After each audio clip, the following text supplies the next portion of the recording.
If anything, Angela, bear mommy say, wait, I hope I said, I'm in the room. Wait,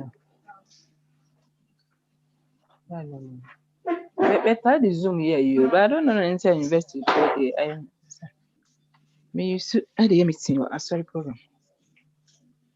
I'm on the room on, and then so young castle. Someone started. Na ɛmfa na me picture bɛba mehu nkurɔfoɔ nso picture ana wɛde nte sɛ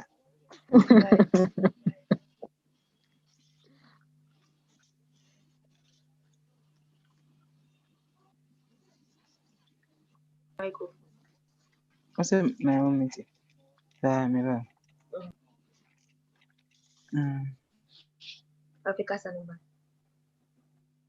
ɛm sɛ mo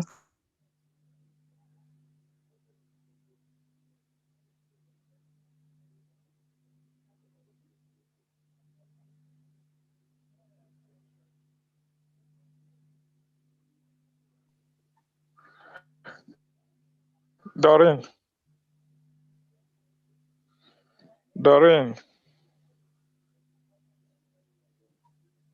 Hello.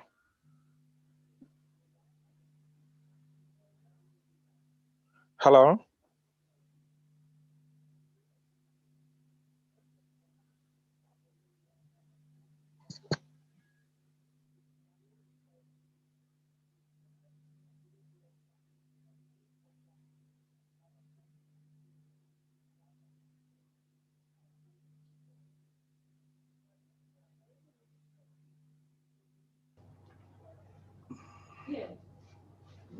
Okay, I'm in the room. And okay, let me talk. Good afternoon, ladies and gentlemen. Are you hearing me? Good afternoon, ladies and gentlemen. Are you hearing me? If you are hearing me, just wave your hand.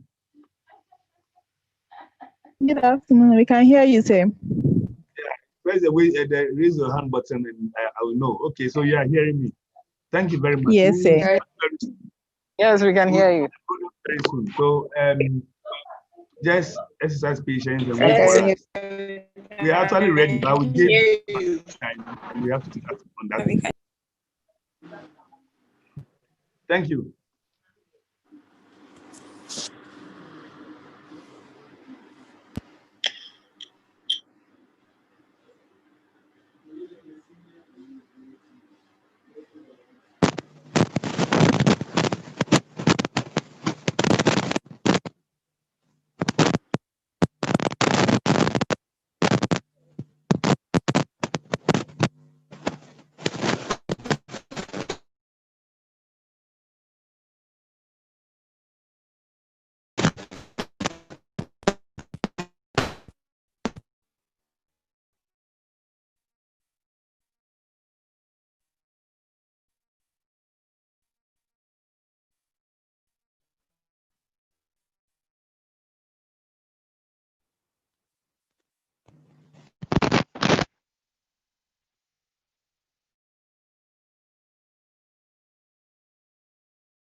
Hey, am I feedback?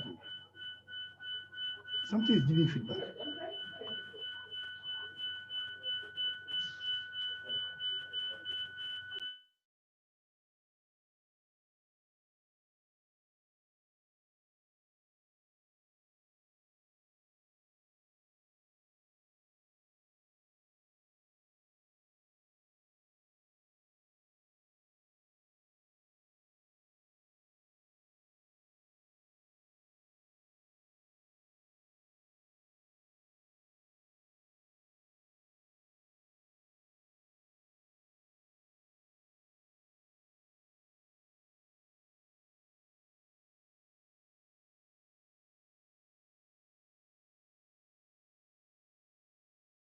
We are starting the program.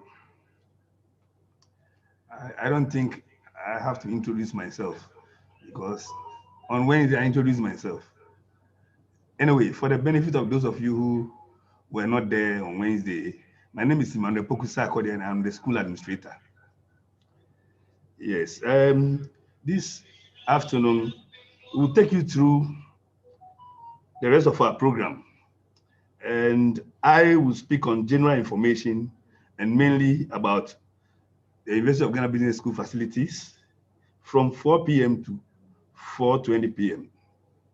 Then the heads of departments and program coordinators will continue from 4:20 p.m. to 4:40 p.m.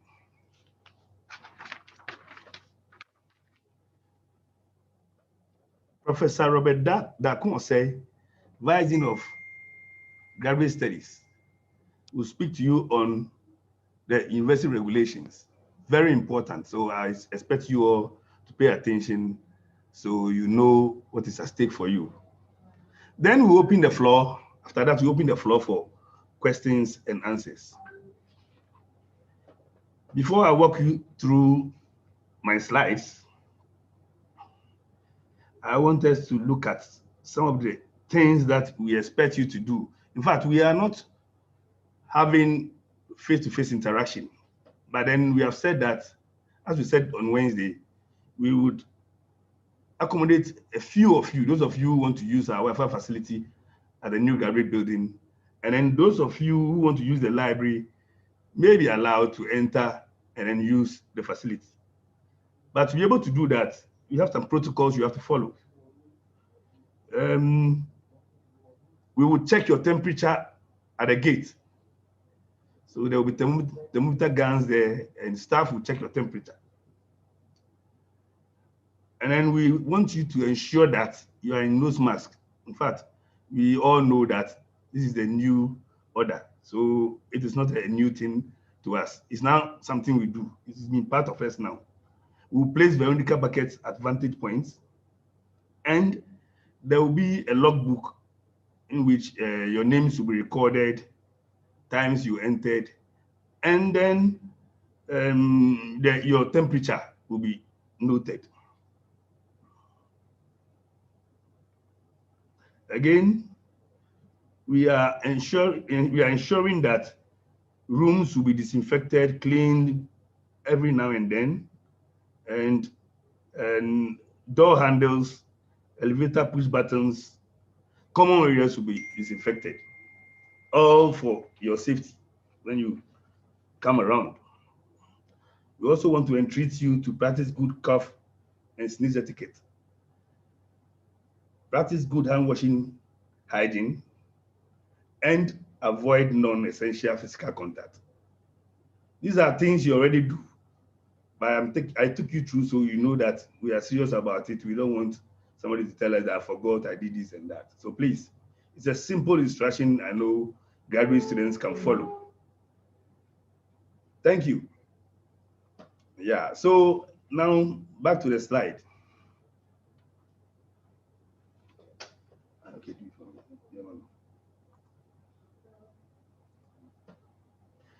The magnificent building you see over there is the UGBS new graduate building. And it was built purposely for you to cater for your needs and make your stay on campus very convenient. In the building, we have west and then east wings. And I must say that it is a 5-floor graduate building with east and west wings. And on the ground floor, we have an ICT lounge. The ICT team took you through that. They showed you what to do when you go to the ICT lounge. You can bring your devices there and come and use them.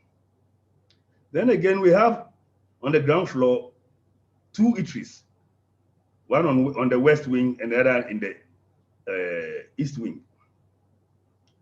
These are there to provide food for you. If you were to come on campus to have face-to-face interaction with your lecturers, you will be using some of these eateries.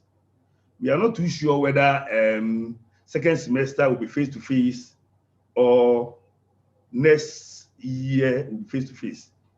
COVID-19 is still with us, but as and when there is a need for us to move you in, we will tell you. That's why we are orienting you through all this. Then there's a baby room.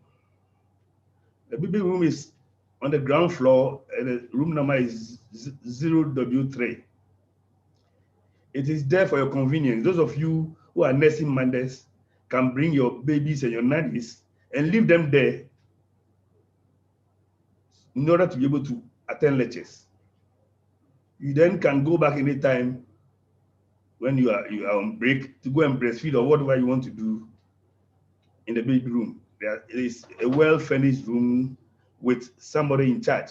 So the person will take your particulars and take the time you entered and make sure your baby is safe. We also have the faculty lounge on the first floor. That's where faculty meets in between lectures and they sit there, relax, and come back to come and teach. We have the EMBA office on the first floor. We have faculty offices, first, second, and third floors. And then the graduate office, which is on the second floor. We also have the International Relations Office in that building. It's on the second floor. I will talk to you, I will give you detailed information about that office. It's a very important office for all of us. Then we have the library. The librarian spoke about it the last time. It is on the second, third, and fourth floors. Then again, the one-year program office. It's an administrative office where most of you doing the one-year program will go for inquiries here and there. As I said, we have classrooms, east and west wings on each floor. And we have washrooms all over on both wings. We also have the PhD lounge, which is meant for PhDs. There you do your research in between lectures. You can go there and do your research. There's also a business center there for you so that you don't go out. You can easily lay hand on anything that you want. And because of the collaboration we have with ACCA, they have a room on the 4th floor.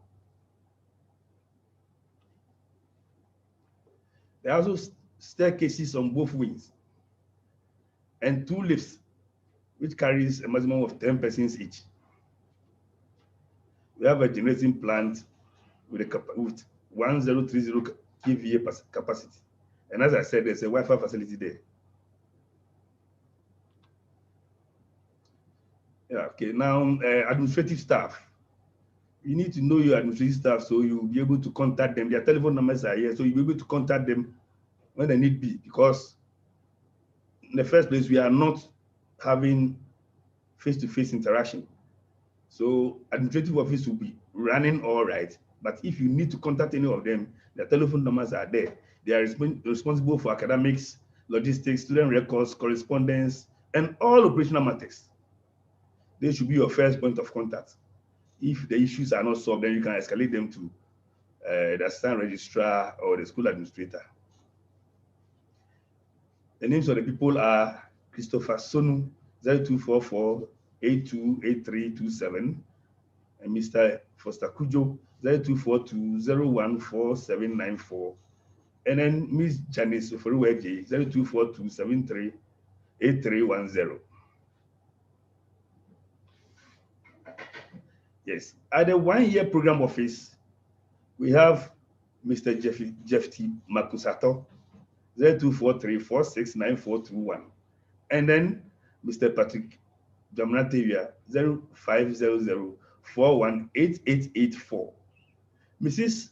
Abuna Pukweltri Ankra is also a member of the team, but she's on maternity leave, so please don't call her.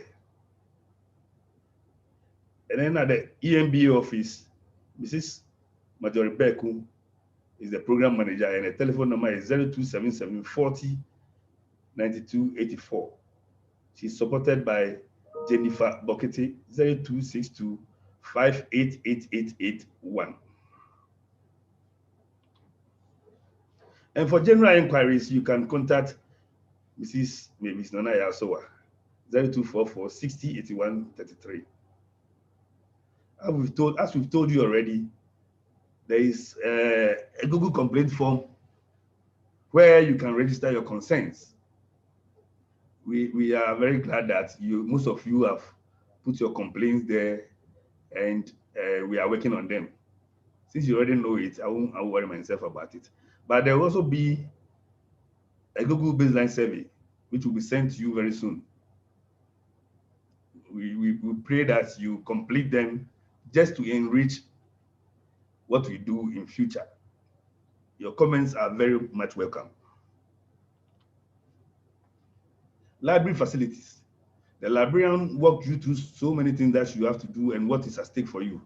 But this is a simple process I want to take you through. That's about online library access. If you are not around and you are everywhere you are, you can still access our library. You first go to the library on the University of Ghana page, click on off-campus access, create my library account if you haven't, then log in with UG email address and password, and you are good to go. I think that's a simple way of handling it. If you have any issue, you can contact the office.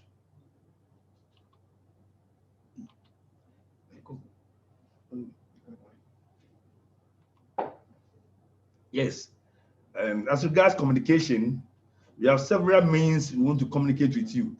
And you know, I have to emphasize that we are not contacting you in person. So please make good use of the UG website and the University of Ghana Business School website, because we put a lot of information there. Apart from information concerning you, we also put vital information about the school, about programs going on, even about our collaboration with other institutions. So make it a point to always visit the websites. And then, and I'm sure by now, you know how to navigate the UG MIS web. You normally use your student ID number, PIN, and password. So I won't talk about it. That one, I think the IT team addressed it on Wednesday. And we also told you that you should confirm your student email addresses from your admission letter. I'm sure that also you've done. Yeah, we are encouraging you to form WhatsApp groups so that we can communicate with you through your representatives. I'm sure by now every class has a rep. If not, please do and let us know so we can communicate through your reps and then be able to reach out to you easily. So these are all means by which you can communicate with us. We have put this in place to ensure that at least you are able to reach us. And also, I have my official address, the email address, the sadmin UGBS@ug.edu.gh. And now about fees, very important because that's what helps us to run the program. And I must say that all fees are quoted in cedis, except for international students.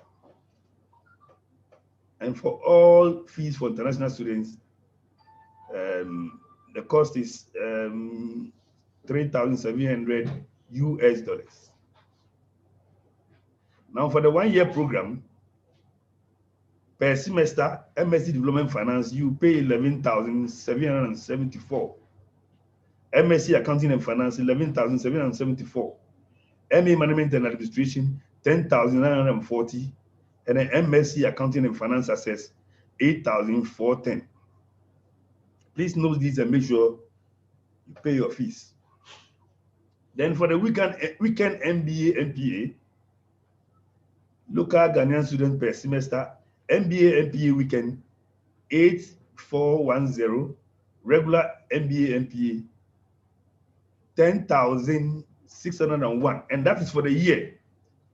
The MBA, MPA weekend, 8,410 is per semester, but the regular MBA, MPA fees is 10,601 for the whole year. Then the MBA fees for a semester is 8,410. Sorry. And this is very important. Fees should be paid to the UGBS account provided in the admission letter. Only the UGBS account provided in the admission letter. Please, if you don't go and pay it elsewhere, you have problems with your registration, your exams, and everything. Please, so listen attentively and make sure you do the right thing. Still on fees,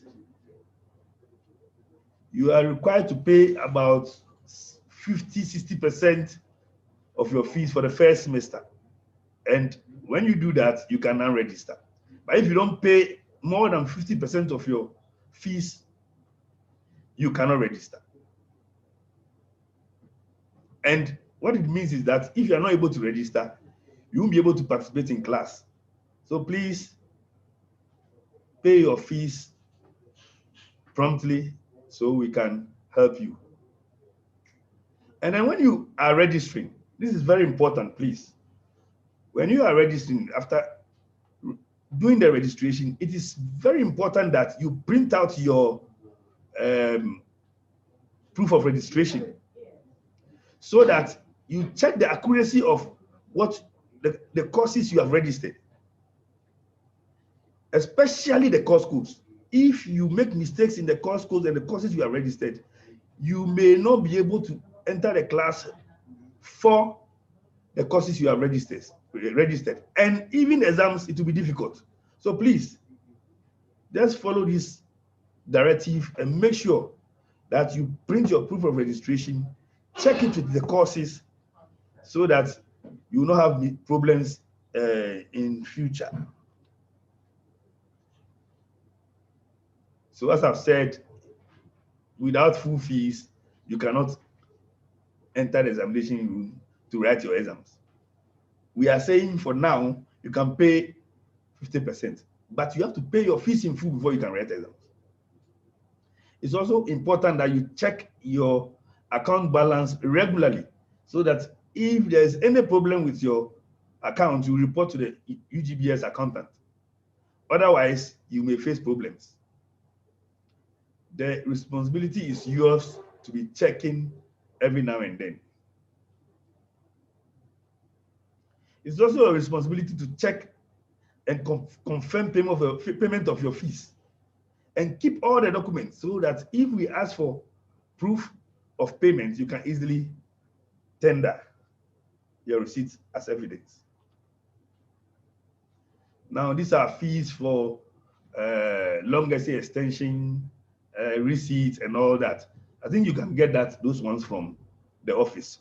Now, what you need is your fees to be able to start lectures. Yes, I talked about the International Relations Office. That office is there to organize study tours for students.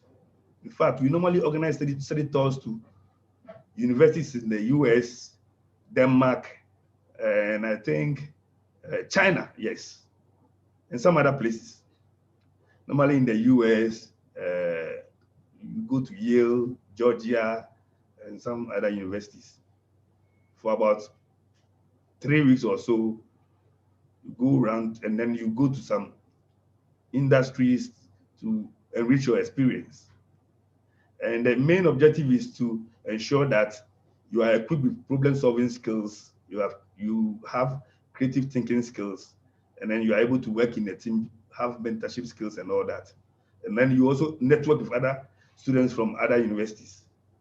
We were supposed to have this study tour January this year, and then June this year, but almighty COVID-19 has not permitted us, so we may postpone it. I think we have even postponed it already.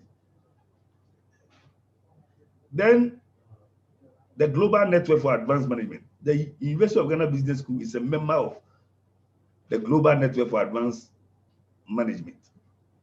And this GNAM, which is the Global Network for Advanced Management, is made up of about 32 leading business schools in the world.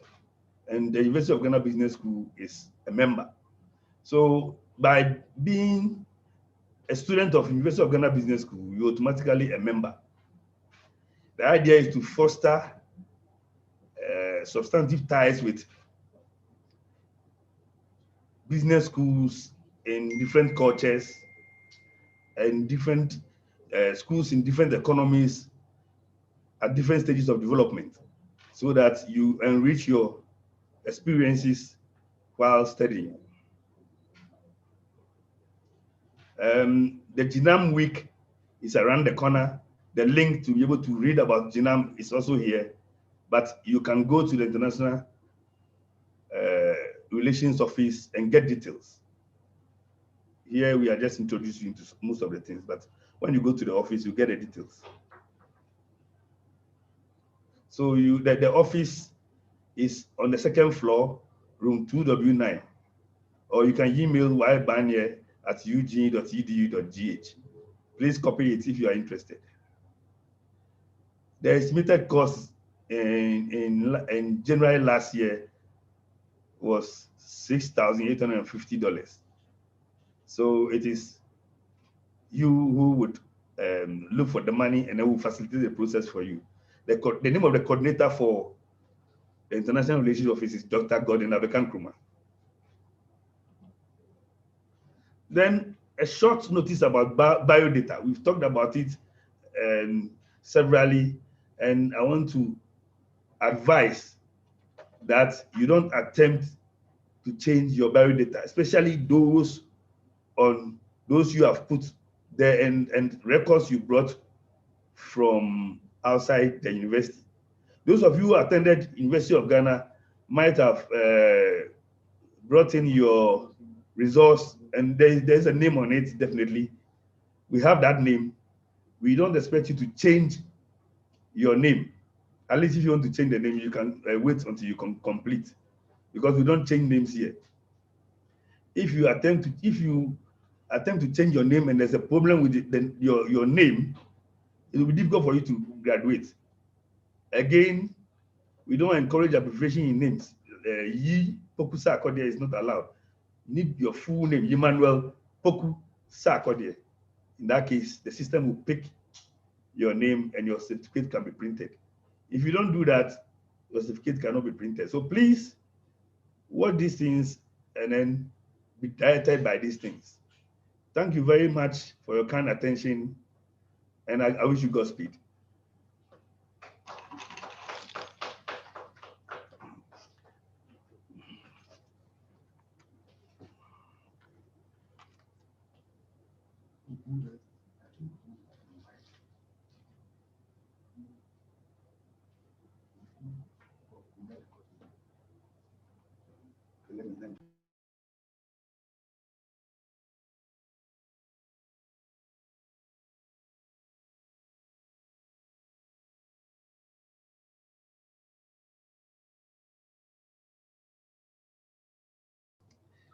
Our heads of department and program coordinators will speak to you.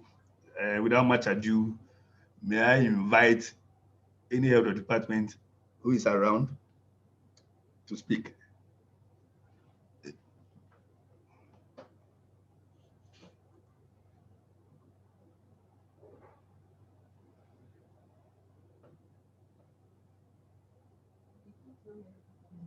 We told them.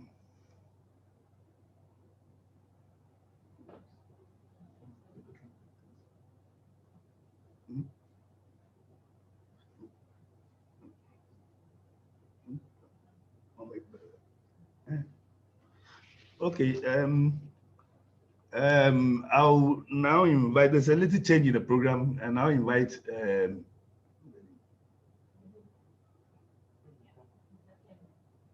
Yes, my old friend, and I invite Mr. Keme from the UGCS to come and speak to us before the heads of department come.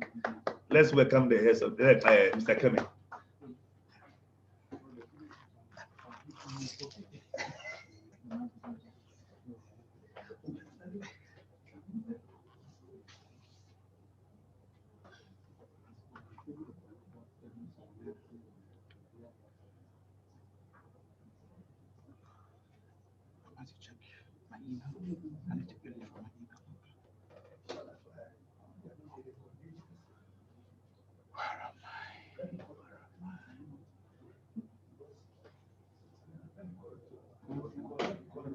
Let me log out. Okay, so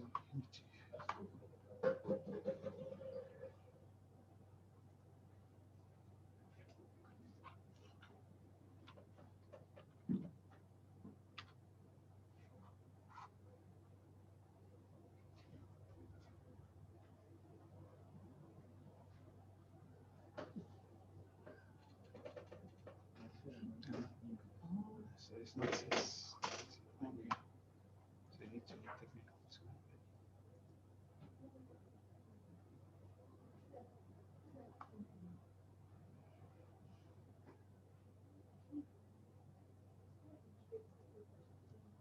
The UG.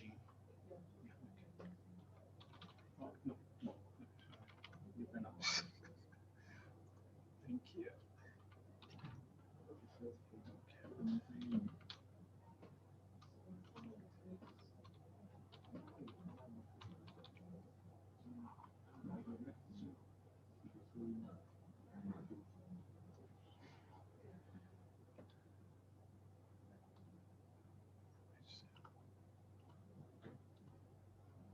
Is backspace.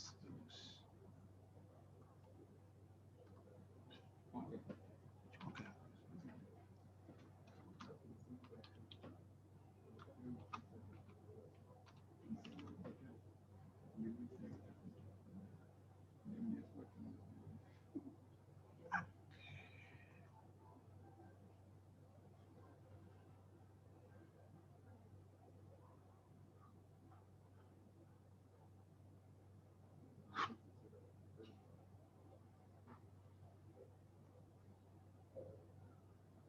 I see there's a difference. The account has come again.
So can you open with the Sakai?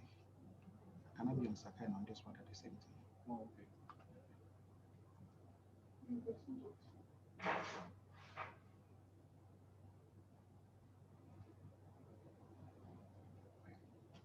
So I'm ready. Should I start? Okay. Good afternoon. My name is Eric Keme, just as you can see on the screen. I am part of the Sakai e-learning team, and I will want to take you through how they turn it in, the plagiarism software that the University of Ghana is using, how it works. There are a lot of students who are not aware of this tool that we normally use to assess students in terms of the work that they are supposed to do. And so they normally will know sometimes just at the end of their academic work.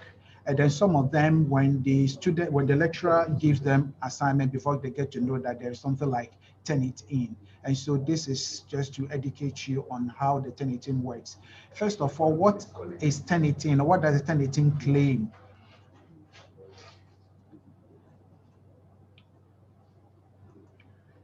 The turn it in says that students will realize that they can no longer borrow intellectual materials without being at risk of being caught. They will submit their own work, and as a result, educational quality, students' morale, and ethics will improve. Why do students plagiarize?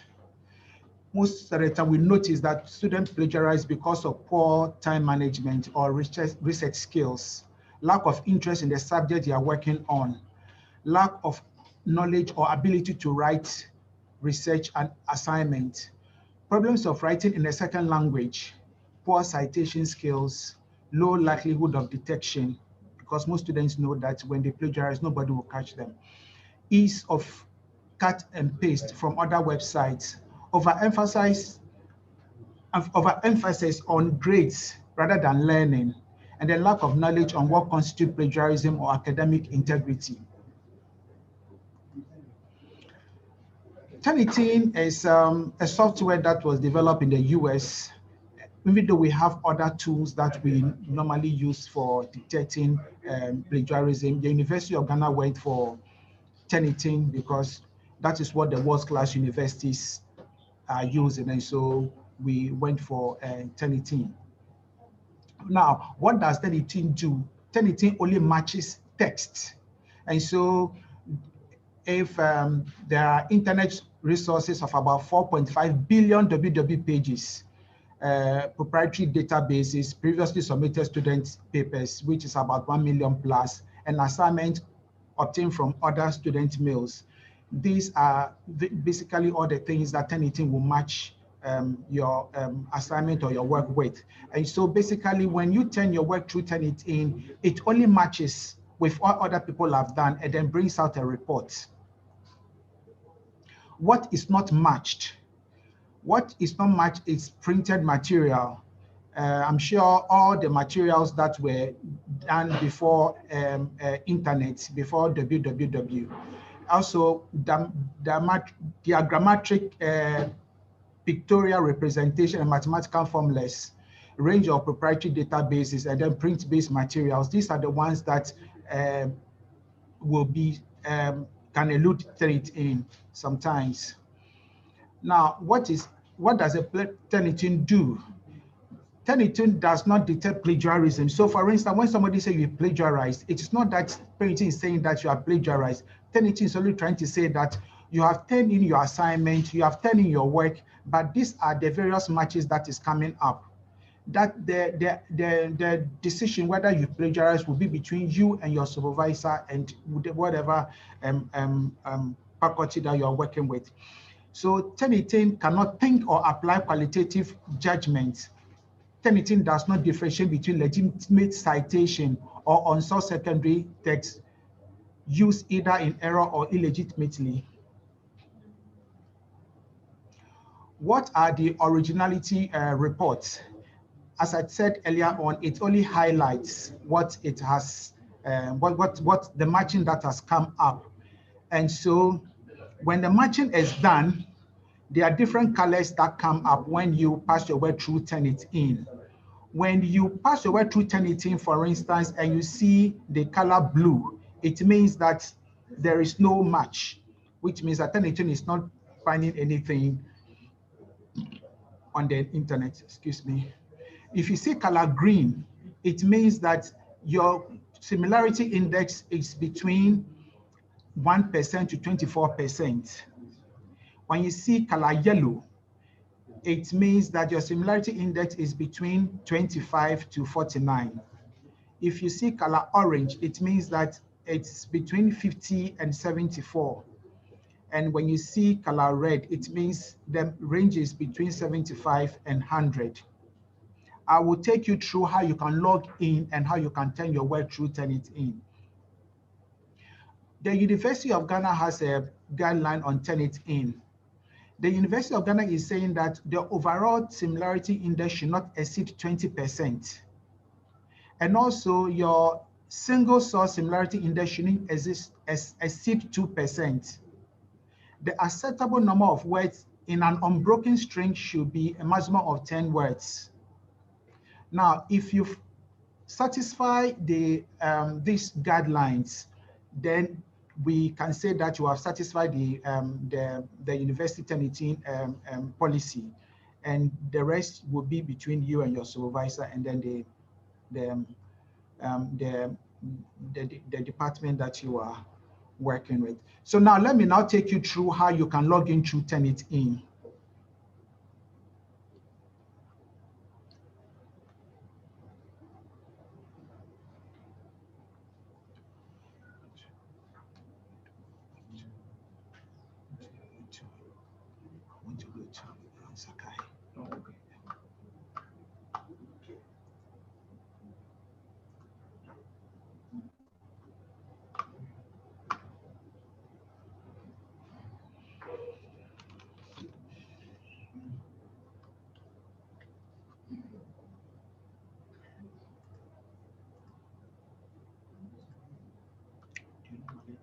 Did they ask questions? Okay. So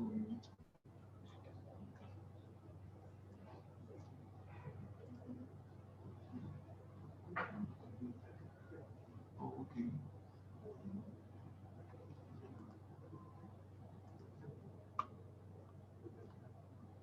Okay. So just want to okay, so that is my now I want to go to UGBS.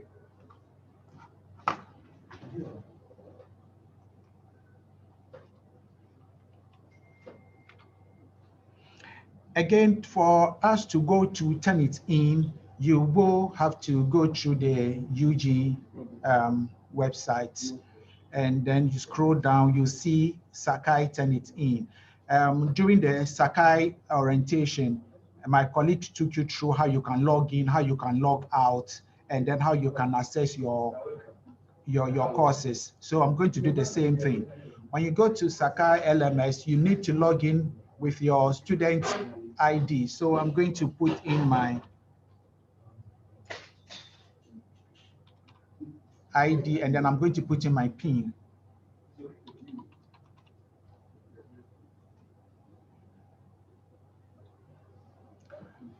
Now, if you have to use the Turnitin, the course, the site that will be given to you is RCOM 100. RCOM 100. So if you want to pass over through Turnitin, you approach us or you approach the IT team, and then they will create that account for you on RCOM 100. So I'll click on RCOM 100. And what will I do? What I'm going to do is an assignment. So I click on assignment.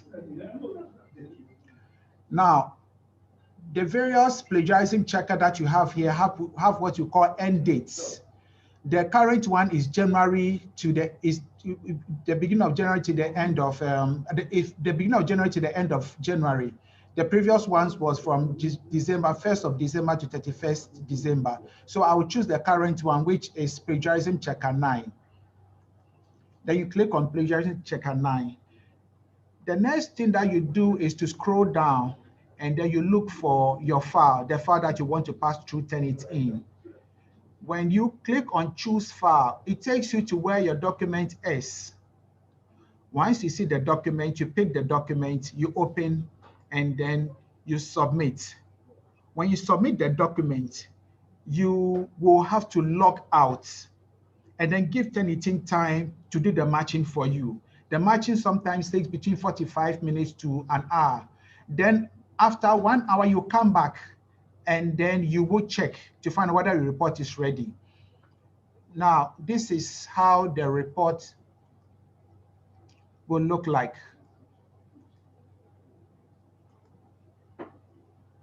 Now, you will see that the report will come in this form, Turnitin report, and you see a flag here. I talked about the colors in the presentation, and so you realize that this is color green. The next thing I do is I will have to click on this color to see whether I satisfy the guidelines that the University of Ghana is asking me to follow.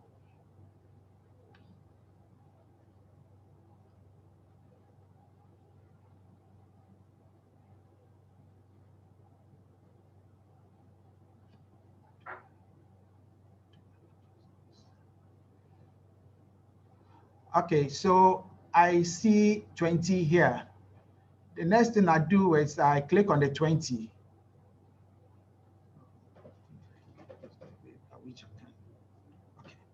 Now, if you look on the screen, you realize that the maximum percentage of the single source is 2%, and the rest are 1,111%. If you happen to get 3% as a single source, it means that you will have to do something about it. You have to change it.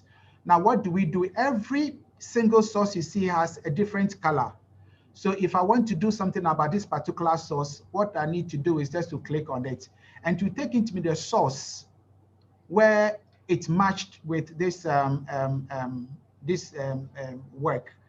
And then you can look at it, do the necessary changes in the original document before you can come back and pass it through Turnitin and see whether the change has been effected. So you will have to do it back and forth until you get all the requirement that the university is asking for. So in short, this is how the Turnitin works. Now, it is not only when you are doing your final year a thesis or assignment that you are supposed to use the Turnitin. There are times that your lecturer will give an assignment and want you to use the Turnitin. And so he or she will give you the assignment and say you should pass it through Turnitin. The whole idea is to enable students to do independent work. Now, what we have also noticed along the line is that a lecturer has given an assignment and asked students to pass the work through Turnitin.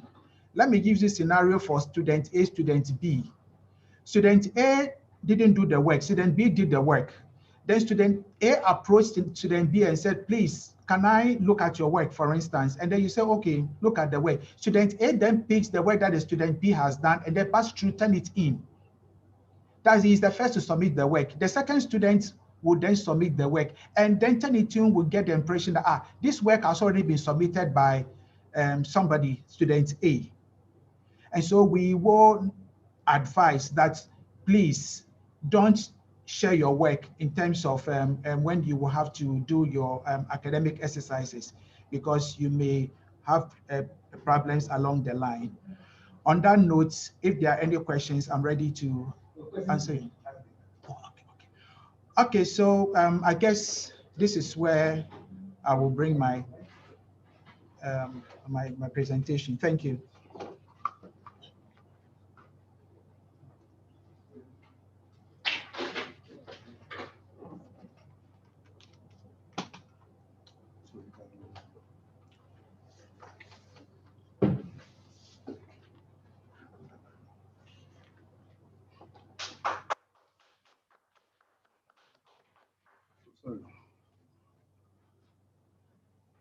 Thank you, Mr. Kemi, for the incisive delivery.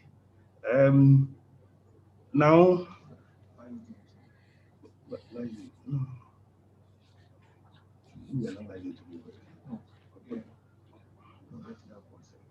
okay,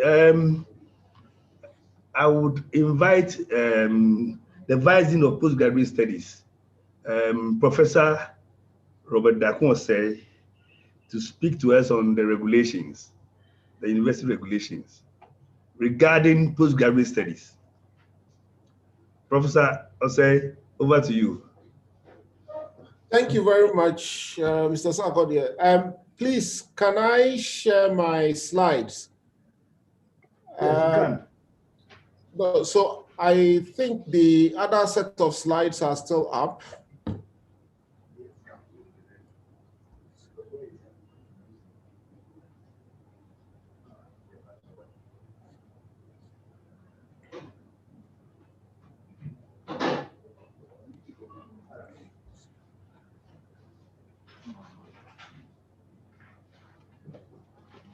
Okay, so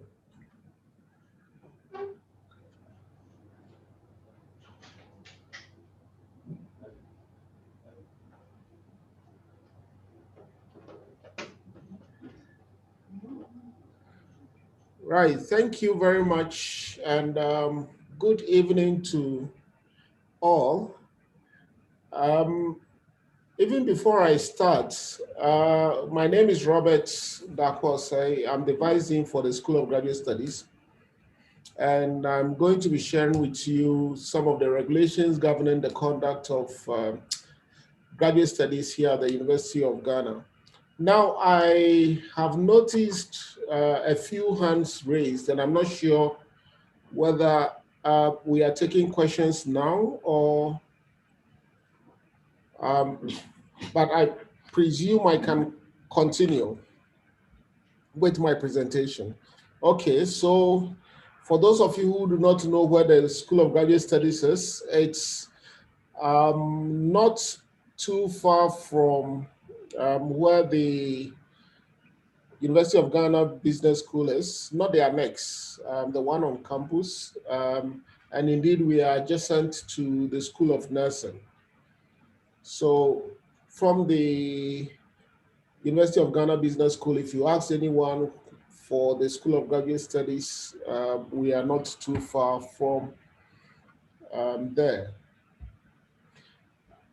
Now, for the School of Graduate Studies, there are 6 key areas of responsibility. The first of which is part of the reason why we are here, i.e. the orientation, which is being done with the academic unit.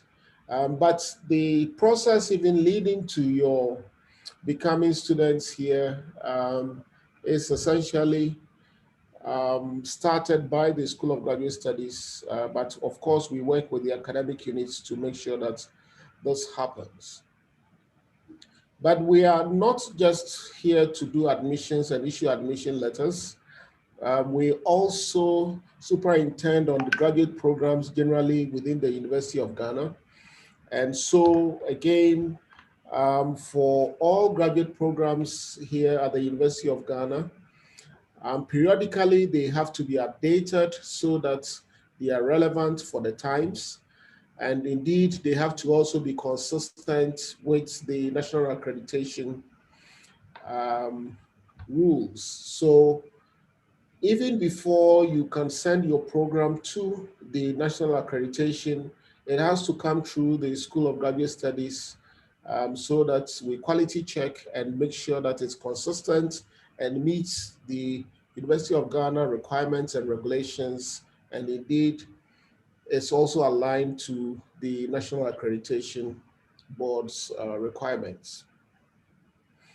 Also, for those of you who will be doing dissertations and theses, and indeed even for long essays, which I presume for EMBAs most of you will be doing, you will be supervised. And indeed, once you've done this research work, it will also be examined. So again, who can supervise, who can examine, all these are quality controlled or quality checked by the School of Graduate Studies. Just to make sure that, again, we are consistent with what prevails in the rest of the world, but also consistent with the national accreditation. Now, for those who do theses and dissertations, it is examined not by your supervisor, it is examined by other faculty who are first in the University of Ghana, which is i.e. in the University of Ghana Business School or affiliates, and outside the University of Ghana, which we call the external examiners. So for that to happen, the process of getting the information relating to each and every student's thesis or dissertation, and then processing it for examiners, collecting feedback from the examiners, and then determining the results of the thesis or dissertation, again, is done by the School of Graduate Studies. And of course, for each and every student as well, given the requirements for graduation for each program that you are in, and I'll go through the requirements very shortly. You need to have met some credits, total credits, and indeed your GPA should also be a minimum of 2.5. Now, for us to be able to ensure that you don't just come here, walk through this place for 2 years and then say that you've done enough exams, etc., and therefore qualify for graduation, we look at each and every student's results, and then make a determination whether you meet all the requirements. And again, like I said, I will go through the requirements very quickly so that you know what these are. Now, a lot of all what I'm speaking to can be found in the regulations that govern the graduate studies here at the University of Ghana. There are 2 handbooks relating to the regulations, a handbook for master's degree studies and another handbook that covers PhD studies. Both of these handbooks are available for free on our website, and you can actually find our website, even though I've given it here. If you go to the University of Ghana main website and you look under admissions, you can actually find a link to the School of Graduate Studies. And if you came to the School of Graduate Studies welcome page, you would see something like this. If you looked under the handbooks, you'll find these regulations there. Okay, so again, I will entreat all of you to try and get copies, soft copies in particular, for the handbooks, and keep them like your Bibles. We have them on our desks every time, and so when students come, we go into the books, look through what the issue is, and then we give you an appropriate response, okay? Because we cannot do anything outside of the regulations that have been approved by the University of Ghana management. Also, on the welcome page and under the quick links, you would find other documents that is relevant for your life here on campus. Now, 2 of these, the previous presentation from the UGBS, UGCS, the computing services, talked about the 1018 user guideline and then the plagiarism policy. Now, again, the documents relating to these can be found on the School of Graduate Studies website, specifically under the quick links. So again, I will really entreat you. I'll speak a little bit about the plagiarism policy, but I think my colleague has done a good job on it. But at the end, I will tell you the importance of this plagiarism policy and indeed the use of the 1018 software. Now, I heard Mr. Sarkodie talking to you about registration, and I'm just going to re-echo the key point with respect to registration. Here, I'm not going to go through the steps, but importantly, for each semester, every student must register. Okay, it is critical, and it will save you a lot of trouble. You would realize that if you do not register, your information for the semester does not appear in the MIS. Now, once you do not appear in the MIS, if you write any examination, that information cannot be keyed in to the system. Now, the MIS system for the keying in of exams is only open for certain periods. And so once you lose that period, it requires quite a bit of processes to get it opened. You can understand why that is the case, because the MIS system is where the results and all the information relating to your academic work is. And so it is not one that can be opened anytime and every time for anybody or everybody. Okay, so register each semester so that your records are in the MIS system, so that faculty can key in your results. And then when it comes to the determination of your results in terms of the requirements for graduation, then we do not have too much problems.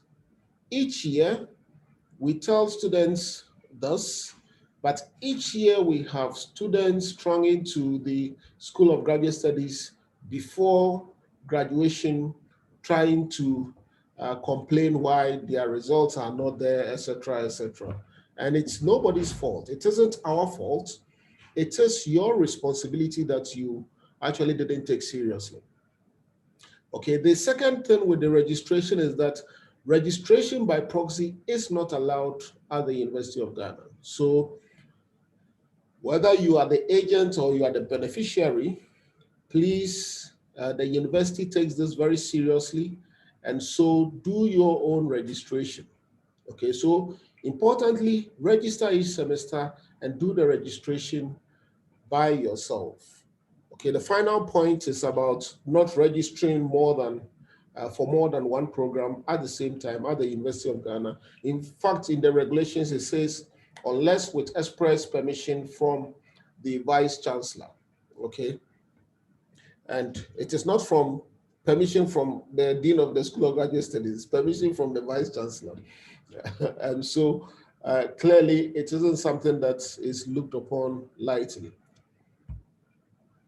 Now, the program structure, again, I think Mr. Sarkodie has spoken to you about this, and so I will not make a lot out of this, except to say that each academic year comprises 2 semesters.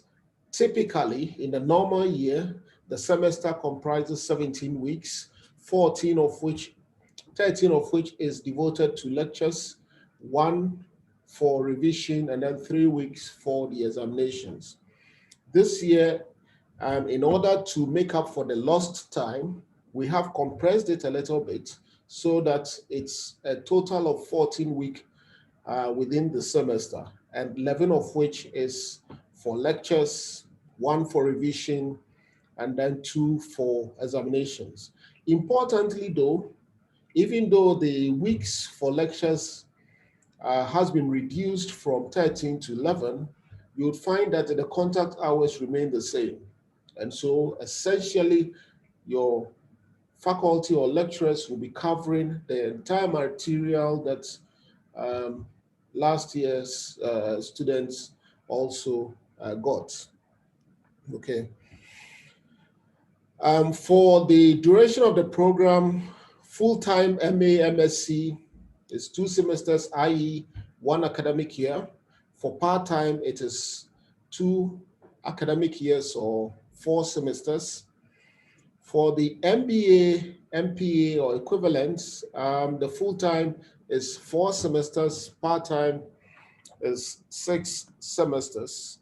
For those who are doing MPhil, which is the 2-year master's program with research component. The full-time is again 2 years, and the part-time is also 3 years, which is 6 semesters. Now for PhD program, full-time is 4 years, part-time 6 years, essentially 8 semesters and 12 semesters respectively. Okay, so the program structure itself for the 1-year master's program, there are 3 subcomponents under that. You can have the 1-year master's program with dissertation. You can have 1-year master's program with long essay. You can have 1-year master's program with special topics. Essentially, the difference is that the 1-year master's program with dissertation pays more attention to the research component, i.e. the dissertation, and it is reflected in the weights that is given in terms of the credits requirements for graduation. But for any one of these 3 options, there are 3 components that are critical for the graduation requirements. One is that you must do coursework, and for the coursework, at least for the dissertation option, you need a minimum of 12 credits in a semester and a maximum of 18. You also need to undertake a seminar. So each and every student has to do a seminar. And then, as I said, the weight for the dissertation option is relatively higher, and therefore the dissertation comes with 12 credits in the total. So the minimum credits that you require in order to actually graduate from the University of Ghana for a 1-year master's program is 39 credits. But there are important footnotes with respect to these 39 credits. So if you take the coursework, for instance, each coursework component comes with core courses and electives. Now, the core courses are essentially compulsory. Now, what that means in terms of the graduation requirements is that if you do not pass all the core courses, but have done enough electives to make up for the credits, it is not recognized. Okay, so for instance, if there are compulsory quote unquote courses and you need to take, say, 2 of them out of the 4 3-credit courses that you need to take in a semester, assuming there are 2 core courses that you need to take, you cannot then say that, okay, I'm going to take 2 core courses or 1 core course and then take 3 electives, because that's what I choose to do. No, it's core. What it means is that you must actually take the course and you must pass it. Also, the seminars, you can think of the seminars as also being compulsory. So irrespective of what credits you get, even if you have for the dissertation option, you have 51 credits, but you haven't done the seminar, you cannot graduate. Okay, so again, I'm just taking a bit of time to explain this because, again, each year we see problems that arise from this particular issue. Also, another important caveat here is that even though a pass, 50%, which is a C, is a pass, the grade point for 50 is 2.0. Now, if your final grade point average is below 2.5, what it means is that you cannot graduate. So in essence, if you passed all the courses but passed just with CCCCC, it cannot give you the 2.5 final grade point average, which means that you would have passed all your coursework, but you cannot actually graduate. Okay, so again, what it means is that it's not just any pass that gives you a master's degree here at the University of Ghana. Of course, for the 2-year master's degree, the same principles and important footnotes still applies. And so your coursework, you've got to, as a matter of necessity, pass all the core courses. And indeed, you've got to do also the seminars. And of course, you've got to pass your long essay. Note that for the 2 years master's program, let me also bring the thesis option. For the 2 years master's program, for each year, you have to do one seminar. For each year, you have to do one seminar. So in total, you've got to do 2 seminars, and each seminar carries 3 credits. And so in total, you need 6 credits for the 2-year master's degree program. The total credits you require, particularly given that most of you are EMBA students, the total credits you require minimum is 60 credits. All the caveats hold. You should have passed all the core courses. You should have done your long essay and passed it, and you should have passed both seminars. Again, the principle is also true for PhDs, except that the allocation of, or the weights given to the different components are slightly different, in the sense that, again, PhD is more biased towards research, and therefore the thesis option carries 45 credits, which is more than half of the total credit requirements. Okay, but the coursework and the caveats that I said with respect to the coursework, and also the 4 credits in the 4 years for the full-time will still hold. Except that for the PhD, the first year you do not do seminars, but you do 2 seminars in year 2, 1 in year 3, and then another in year 4. Okay, so each academic unit at the University of Ghana has a graduate studies committee, and what the graduate studies committee does is, one, to advise students, particularly with respect to the selection of elective courses. And I'm saying elective courses because the core courses, you do not have a choice in terms of selecting them. So you've got to do the core courses.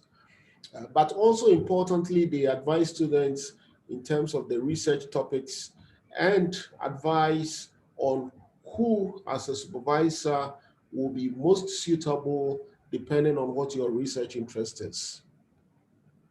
For the master's program, largely your supervisory committee is between 1 and 2 members. Most of the time for long essays is just probably 1 faculty member supervising. But for the MA, MSc dissertation options, you typically will find that sometimes in some cases you have 2 members. For the PhD, the supervisory committee is anything between 2 and 4, but most of the time you find that there are about 3 members in the supervisory committee for the PhD students. Now, interruption of study. So for different reasons, students sometimes will require that they break the study for one reason or the other. Now, it is permitted, even though that is not always ideal, particularly for the students, but it is permitted. The key though is that you cannot break for more than 2 continuous semesters. So maximum 1 academic year is fine. But anything beyond that, you lose your studentship. Also, before you can actually interrupt your study, you've got to actually seek permission. And you do that by writing to the Dean of the School of Graduate Studies through your head of department. And for us to be able to work on the document and then write back with whatever decision we make, we advise that you give yourself about 4 weeks before you actually seek the break. Okay. Typically, we usually will call this deferment of program. Typically for deferment, you want to do that ex ante. So before the break, you write, seek permission, granted permission, and then you take the break. But of course, we also do understand that particularly in medical emergencies, sometimes you cannot anticipate these things, and therefore you can actually seek permission ex post. Of course, we will look at case by case, and typically when it's ex post, we will, and it is medical, we will defer to the University of Ghana Medical Services to advise before we make a decision on it. Now, say you are here for a 2-year master's program and you realize close to the period when your studentship should lapse that you cannot finish before the time. You can by all means apply for an extension to the School of Graduate Studies. Now, for most of the master's program, except the MPhil, you'll be granted extension up to 1 semester. Okay. And again, in terms of the process for seeking permission, it's same. You write for extension to the Dean of the School of Graduate Studies, but through the HOD. And then the Dean will then look at your file and then make an appropriate decision and communicate same to you. Now, if after the extension you still have not finished, you actually may apply for readmission. So if the cases where your studentship has lapsed, or in some cases where you failed your dissertation or long essay, you may be granted readmission so that you rehash or rework on your long essay or dissertation or thesis and then resubmit. And in those instances, the coursework component as well as the seminar component will be waived. So you don't have to do the coursework and the seminars again. Okay, and you'll be given an opportunity to just work on the research component and submit. Now, the final thing I want to talk on is essentially re-echo the point about plagiarism. Again, it is essentially academic dishonesty. Okay, so taking somebody's work and then pretending that it is your work is academic dishonesty, or citing somebody or stealing, if you like, quote unquote, certain phrases or paragraphs from somebody's work and then presenting it as yours. Again, it's academic dishonesty, and it must be avoided, not just in the assignments, course assignment, but also in the thesis and dissertation. Now, as we were taking through the tenets. Okay. So, sorry. Hello? So, can you kindly mute your microphones, please? Okay, so for the Turnitin, again, in terms of what constitutes the plagiarism thresholds, we were taking through that in the last presentation. The overall similarity index should not exceed 20%. The single source should not exceed 2%. And of course, the acceptable number of words in a sentence cannot be more than 10. And it's in an unbroken sentence, okay? So to enforce this, before we send out any dissertation or thesis to examiners. In fact, before we accept it for processing, we would actually make sure that you have attached to it plagiarism reports. And we look at the key indicators or thresholds. And if you haven't met those thresholds, we send the dissertation or thesis back to you.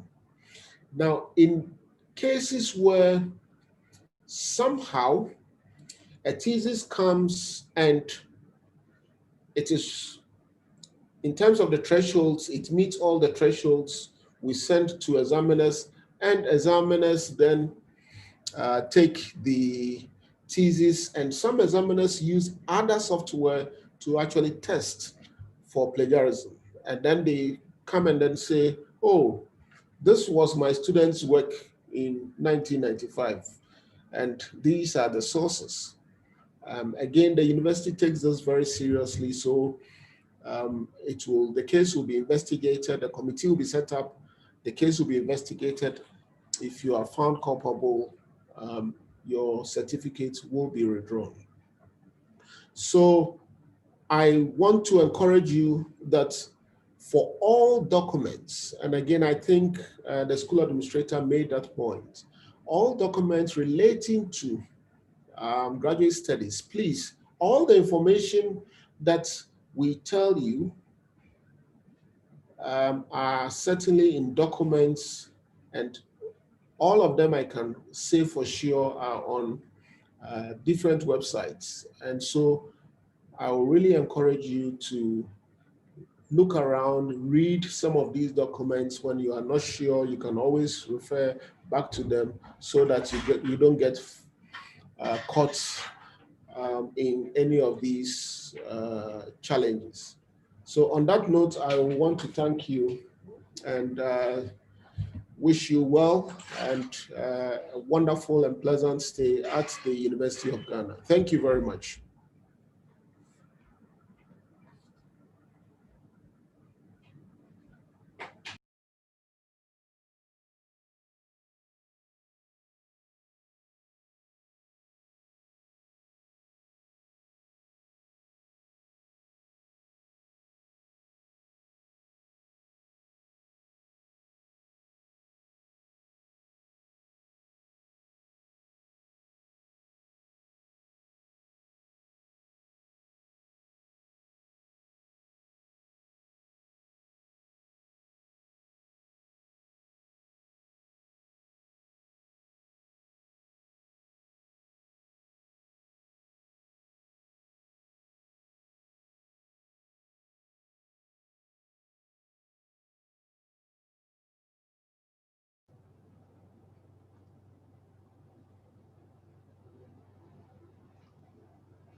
Good afternoon, ladies and gentlemen. You're all warmly welcome to the University of Ghana Business School. My name is Dr. Stephen Mahama Brahma, a lecturer in the university, and also a coordinator for the program in marketing for executive program in entrepreneurship as well as the weekend marketing. I'm here this afternoon to tell you what we as coordinators see and what are the things that we think we can emphasize, that your stay here would be very meaningful and your stay here will be more interesting. Our role as coordinators is that we are the frontliners. Now, issues when you are happy or you are not happy, or you need some assistance, or you are confused about an issue, you need some clearance. In addition to the program managers, the coordinators are available for you to sort out all your issues.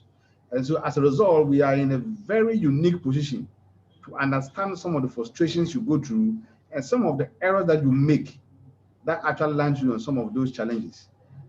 Fortunately, my colleagues who have spoken already have highlighted on a lot of those issues. So what I'm going to do is just to pick a few of them, re-emphasize them, and see how best we will help you out. The Vice Dean of the Graduate School mentioned the regulations governing the graduate studies. Please, it is your constitution. You need to read it. You need to understand it. You need to know it in and out, because that's what guides your program. That's what is guiding what you should do and what you should not do, and how you can do what you want to do. And so get preferably as a soft copy as he intimated, and make sure that you really understand it. It's not for nothing that that document has been so carefully and comprehensively put together. Now, let me talk about an issue that has kept on coming up, and that is about if you want to, maybe because of one reason or the other, you think that you need to take leave of the course for, let's say, a semester. Now, what you realize over the years is that people apply to the graduate school through the relevant departments, and when they apply, they assume that when they apply, it is going to be approved, and so they are gone. Then the semester ends or the year ends, they come back, they want to register, they have no place to register. They go for it to be activated. They said, you never had approval, we don't know about you going out. Well, applied. So, oh, okay, bring us your response. Maybe there's an error so that we can rectify for you. Had no response. Now, if you read the regulations well, it says you apply and get a response approving you before it becomes effective. So please, if for any reason at all, you need to do that, make sure that you have an approval from the graduate school before you proceed. Okay. Another thing that we find that students normally get handicapped with is with the percentages for the plagiarism. Now, I have seen on occasions where a student will come with plagiarism with just 12%. Good, we say below 20. It's 12%. But you go into the detail and realize that a particular document has taken 7%. Now, the dean of the graduate studies school just mentioned the fact that it should not be more than 2%. And so when you're single source, that's, in other words, it means that the information you are taking from a particular source that has been flagged is just one single source, and that is more than 2%. It's not acceptable. Even if your total plagiarism score is only 5%, it's still not acceptable. And so we always would want to see the details of the document that you have presented so that you know whether or not you meet the single source. If you find a way of dodging that, but we'll make sure you won't dodge it, but just for the sake of it, the graduate school will bring you back. And so it is something that we should take note of. It is very important. The image of the university is at stake. Your own image is at stake. You can actually enter into legal difficulties if you present somebody's work without adequately acknowledging them. They're not saying no, you should just acknowledge them so that you don't pass it on as though it was yours.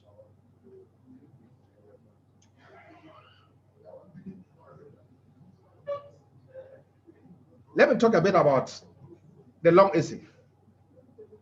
Now, until you really begin to write a long essay, you think that the 1 year you have given or your thesis, the 1 year that you spend on your thesis is so long that you know in 2-3 months you could start and you're done with. That is a big mistake. Now, it's not for nothing that your long essay, for example, is 6 credit hours. It means it is equal to 2 subjects sitting in class throughout 2 semesters and then writing exams and passing. So it means that the university knows that it involves a lot of work. And so that means spend time on it. Normally, as coordinators, we come to the students where the student says, I have not finished. What can I do? Now, what can we do? You need to go and apply for extension. And when you apply for extension, you need to pay something for it, some consideration for extending. So please, when it comes to your thesis, it comes to your long essays, start in time so you can write a good piece of work. Remember, it's a written record of your presence in the university. One day, your son or daughter comes to pick your long essay or thesis, is wondering, is that what mommy did or what daddy did? Please, let's take it seriously and let's spend time on it. Else, we'll still see you at the end of the work complain that you haven't finished, and that will delay your promotion. Your graduation. Okay, so let me just say that me and my colleagues are here to support you, to help you go through the system successfully. And so when you have any challenges, in addition to the program managers and the registrars and the head of departments, you can just contact us as well, and we'll make sure we can help sort you out. The program managers are all in the business school on main campus. Sorry, the coordinators, we are all in the main campus here. It is the program managers who are located in our annex. So once again, ladies and gentlemen, I welcome to the business school. Have a fruitful stay and enjoy our presence. Thank you.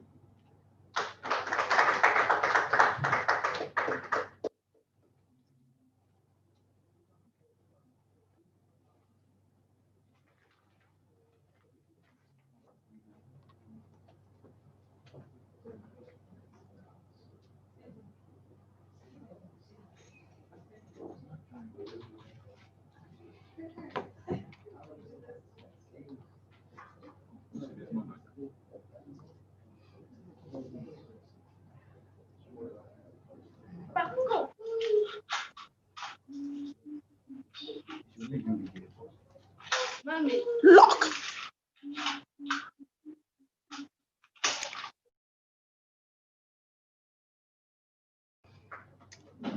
Hi, we will have a presentation from the head of department for finance, Dr. Chasando.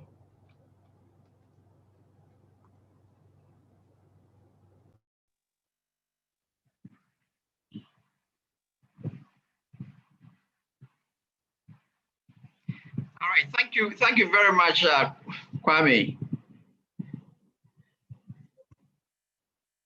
Hello, can you hear me? Yeah, Yes, okay. Go ahead. Right, thank you very much. I welcome you all to University of Ghana Business School. I have one quick announcement for all our first year MPhil and PhD students, and that is we are having a refresher quantitative course for all of them at the graduate campus, okay, in room 2W1. The class starts at 8:30, but arrive at 8, okay, or even a bit earlier so that you can go through the protocols, you know, for the class. And this is we've done over two days, okay. So make sure you get there early so that you meet the lecturers that we're taking through. These are things that you already know, but you need for the various courses that will be taught so that you think that this course is relatively easy. All right. So apart from the program managers, in the finance department, we have MSc Development Finance and then MS Financial Risk Management with Dr. Lord Mensah as a coordinator.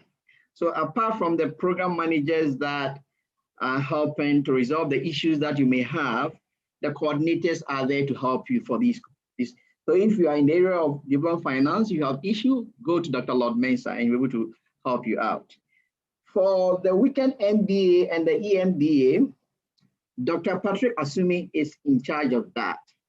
So if you have issues, please go to him and then you help you out together with the program managers if they can help you out. Please don't run to the dean, with your problems. The dean has so many responsibilities. Eventually he will come back to us. So that the solution of your problems resides with the department, not with the dean. So please don't run to the dean with your problems. Bring your problems to the department for the department to resolve them for you. And also for the regular programs in the finance department, our secretariat is available. Mr. Ojobio is our secretary together with myself. So if you have problems, approach us and then we'll help you resolve them. Thank you very much. And I wish you all the best for your studies in the University of Ghana Business School. All right, thank you, Doc. We have Dr.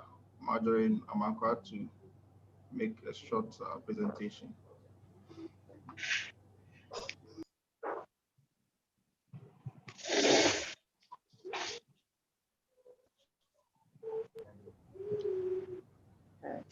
Yes, hello, Doc.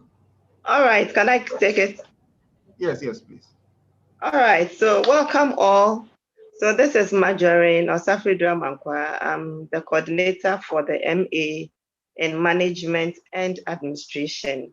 But then I'm still available to offer any advice in relation to any of the other programs if need be. So we know there have been a long wait, but finally you are here. So that is good to know. Now that you are here, I just want to talk briefly about what we expect of you. I know the previous speakers have talked about so many other things. So to avoid information overload, let me just hammer on just two main things. One thing, please remember to register for your courses. For each semester, you need to register a minimum of 18 credits. So for this semester in particular, we expect you to at least register for 6 courses, and the course structure has already been given out. So please take note. Over the years, we have students come complaining, they were not able to register. We go back and forth. It's really a long process if you need to get it corrected. So please take note to register for the right courses. For the MA and MA in admin, management and admin, you already have the programs listed for you. There are 5 core courses and then one elective. Just make a choice and make sure you are in class for that. Secondly, I would love to talk about another expectation, which is to encourage you to manage your time properly. You know, it is an online study. The fortunate thing is that you don't need to struggle over the traffic here and there. But unfortunately, we find out that some are not also able to manage the time, although it's quite convenient. So please manage the time and then make sure you come to the class on time. Anytime you get onto Zoom, you realize that when people are late, they keep entering and then making noise here and there. You only disrupt the class. So make sure you get to know when exactly the time is commencing and then get into the class at the expected time. Now, when you get in, the other issue that comes up has to do with what we know as netiquette. So over the years, we know of etiquette and we expect people to have that mannerism. And when it comes to the online teaching as well, we expect you to understand some of these issues about netiquette. For instance, I remember in one of my classes, someone had turned on the video and all I could see the person do was, I think the person was packing her stuff there. Certainly, it doesn't show you are in class. In another instance, someone was busily sleeping. That as well wouldn't help you. So please understand some of these issues and then comport yourself when you are in the lecture room. Then we also look at the issue of what we expect you to do during the lessons or the lectures. One thing, you know, we are not in class, we are not seeing you physically, but then with the help of the cameras, we can get to know whatever you do. Please try your possible best and also contribute, be engaged. That's the word. If we decide to give you a typical lecture, it's going to be boring where you only have one person talking and talking. It's usually boring. But what we prefer is for you to be engaged, where you contribute. For most of the coordinators, we are actively involved in the recruitment process, bringing you on board. So we know the majority of you have a lot of experience. Please share your experience, especially if it's related to the issues that we are discussing in class. Okay, please do that, and that will make the class very, very lively. We will try our possible best to push you to be engaged, but we are also encouraging you to have the mindset of being engaged, not just being a passive listener, just sitting home and listening to something that is being said. So let me just conclude by saying that as a business school, as the coordinator for the MA program, I can also talk for the other coordinators. Our aim is actually to exceed your expectations. But the minimum we are likely to do is to meet the expectations that you have. So whether you're an old student or not, We are just going to make sure we give you that wonderful experience, which is going to make you a different person. If I could just quote my dean, once in one of my lectures, I remember he came to have a session with my students, and then he concluded by saying that at the University of Ghana Business School, we don't sell certificates. So we don't do that. If you really want to buy a certificate, you have to go elsewhere. What we do is to teach you, give you the experience you need to change the world around you. So that is just what we are going to be doing for this. Now, finally, Dr. Brima talked about extension for your long essay. Please, as he said, an amount is charged. It's usually above 2,000. The last time I checked, it was around 2,300 or so. That is a huge sum of money. So I will still advise you to be consistent when it comes to writing your research. Take a step every day. Write something small on your research every day, so you don't get to the point whereby you'll be pushed to ask for extension, in which case you would have to part with extra money. I always create this funny joke that if you have that money to spare, please just give it to me and let me use that money to buy a parcel of land in your village so I can build a house for myself. But sometimes I think it is a waste of resources if you delay and then get to the point whereby you have to pay for extensions. So that is just what I have for you. Welcome again. Thank you. Thank you very much, Dr. Marjorie. Now, on our program list, we have questions time. If any one of you has a question, you can click on the raise hand button and we will allow you to talk. I have a number of you who have already raised their hand, so I suppose you want to ask a question. I'm going to mention names and then I'll ask you to unmute yourself and then you can ask your question. I have Eric Armstrong Mensah. If you can unmute yourself and then we'll hear you if you have a question. Yes, thank you very much. Please, I hope you can hear me. Yeah, go ahead. Okay, good evening. My question, I have about 2 or 3 in one question. My question goes to, I think, the administrator, the first speaker, on the fees. He mentioned that the fee should only be paid, only to the UG Business School account provided in our admission letters. Now, I am MSc Accounting and Finance student. Weekend, in the provisional admission letter, we were asked to make payment to GCB. But in the actual admission letter, which I have here, the payment should be made to the cash office. So I want him to reconcile the two. And then, you see, when we got the admission letter, we had the 16,820 on it. But in the provisional one, we were made to pay 8,410. I want to know, does that cover the first semester fees? Or I'm a bit confused. Since I'm still not able to register. I've tried to register, I'm not able to register. I filled the Google form, I've sent the email, I have called, I'm just waiting for it to be rectified. So he should clarify the mode of payment, because what we have on the provisional letter is different from what is on the actual admission letter. And then in terms of the amount we paid earlier before the actual was given, does that suffice for the first semester fee? And then the next thing is, during the Tuesday session, he mentioned that we will start class, the weekend, so we will start class next week, Friday. But when I check the timetable on the UG website, there is a lecture on Thursday for access, MSc access.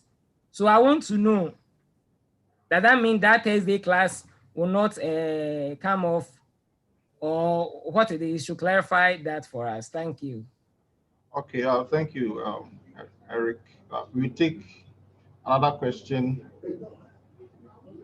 from Mohammed Baba Inusa. If you can unmute yourself, then we'll hear you. Hello, good evening. Can you hear me, please? Yes, we can, Mohammed. Okay. the lady who just spoke, I heard her saying that we are supposed to do 6 courses every semester. Let's say this first semester. I am for MBA accounting. Okay. Yes, weekend. Now, but on the course list that were given to us, we were only given, I think, 5 courses for this first semester. So I don't know where the 6th one will be coming from. If you can clarify on that. Then my second question is on the plagiarism checker. Yes, I want to find out if it is going to work on every single assignment that will be given us that would have to turn in, or it's just our how do you call it, thesis that it is going to apply to. Those are my 2 questions. Thank you.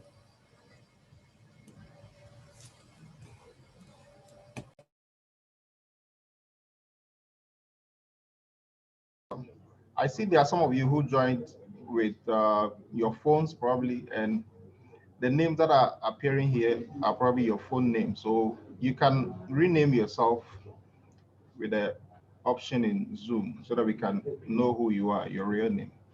Stanley, if you can unmute yourself and ask your question.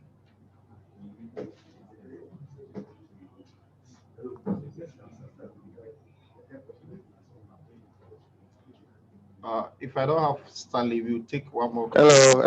Hello, Stanley. Yeah, go ahead, Stanley. Okay, thank you very much. I'm taking the MSc Accounting and Finance. My question is that I'm trying to register, and then the course list that you provided, you sent it actually through my mail.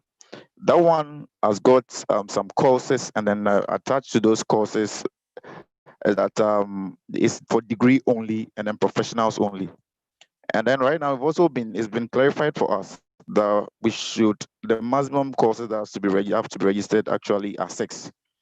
And so if I add the degree only to the professional only, and I'm to register all of those courses, that means I'm registering about 10 courses.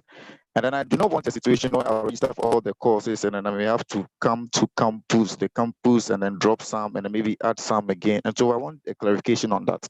For the MSc Accounting and Finance, are we to register all the degree only courses in addition to the professional only, or we are to just register the ones with the professionals only? And then also the second question is for the Turnitin. What format should the document that will be uploading be? Should it be in Word format or the PDF format? Thank you. Okay, thank you, Stanley, for your question. If you can meet yourself back. So the squad administrator will take some of your questions now.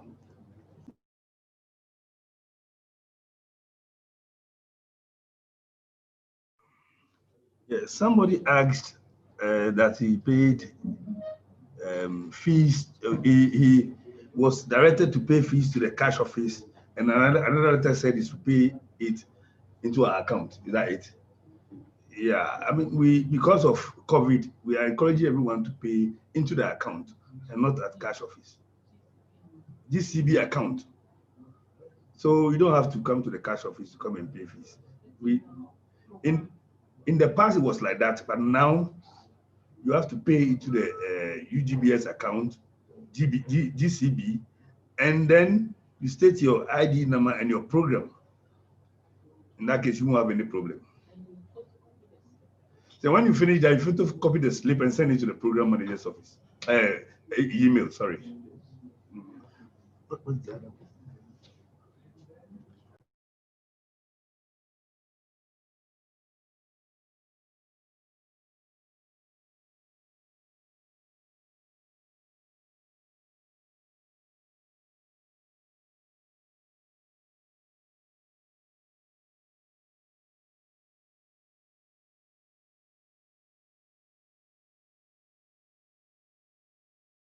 Question about timetable access. I think the timetable, we sent a provisional one, and we've now sent the main timetable. So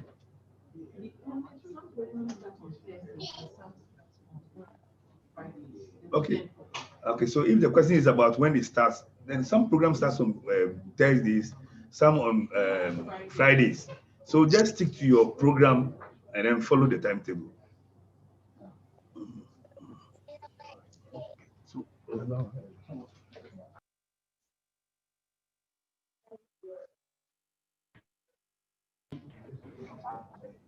There was a question about access degree and professional. Now, if you entered with degree, it means that in your registration, when you see degree against any course, it means that course, you must register that course. If you came in with professional and you find professional against the course, you must register that course. Where you find all, it means that whether you came in with degree or you came with professional, you must register that course. So that is how that one is streamlined. And just to add to the very first question about the accounts, your provisional letter said pay to GCB Bank, and there was a number on it. So that's why you're supposed to pay to. You said that on your final admission letter from the graduate school, you also have another account number there. Ignore that one and keep to the very original one on your provisional letter. Thank you.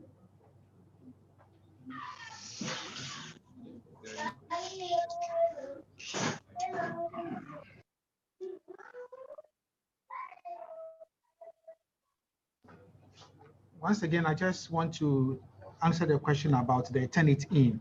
Somebody wanted to know if what format. Turnitin accepts Word format, PDF format, and then a format that once you pass it in, I mean, Turnitin will accept it. Most of the time, we have students passing their work through a PDF, and that is accepted.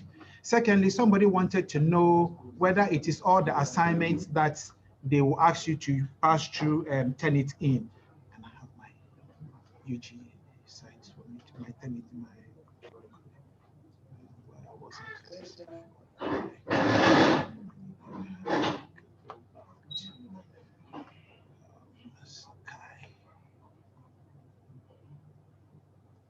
I just want to show you an example of how work that you are supposed to pass through Turnitin looks like.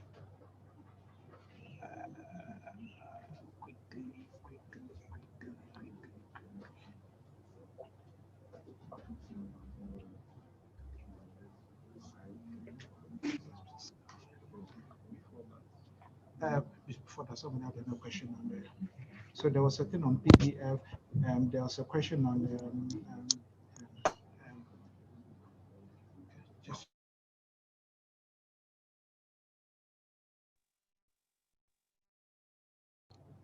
So before the Turnitin loads for him to show you how it looks like, Dr. Kofi wants to answer one of the questions that was posed.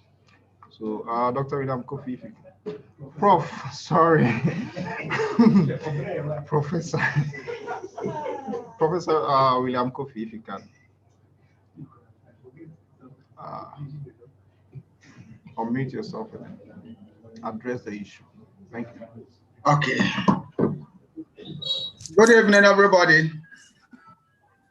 Yeah, with the question relating to MSc Accounting and Finance, somebody asked a question about a timetable for the access and the degree.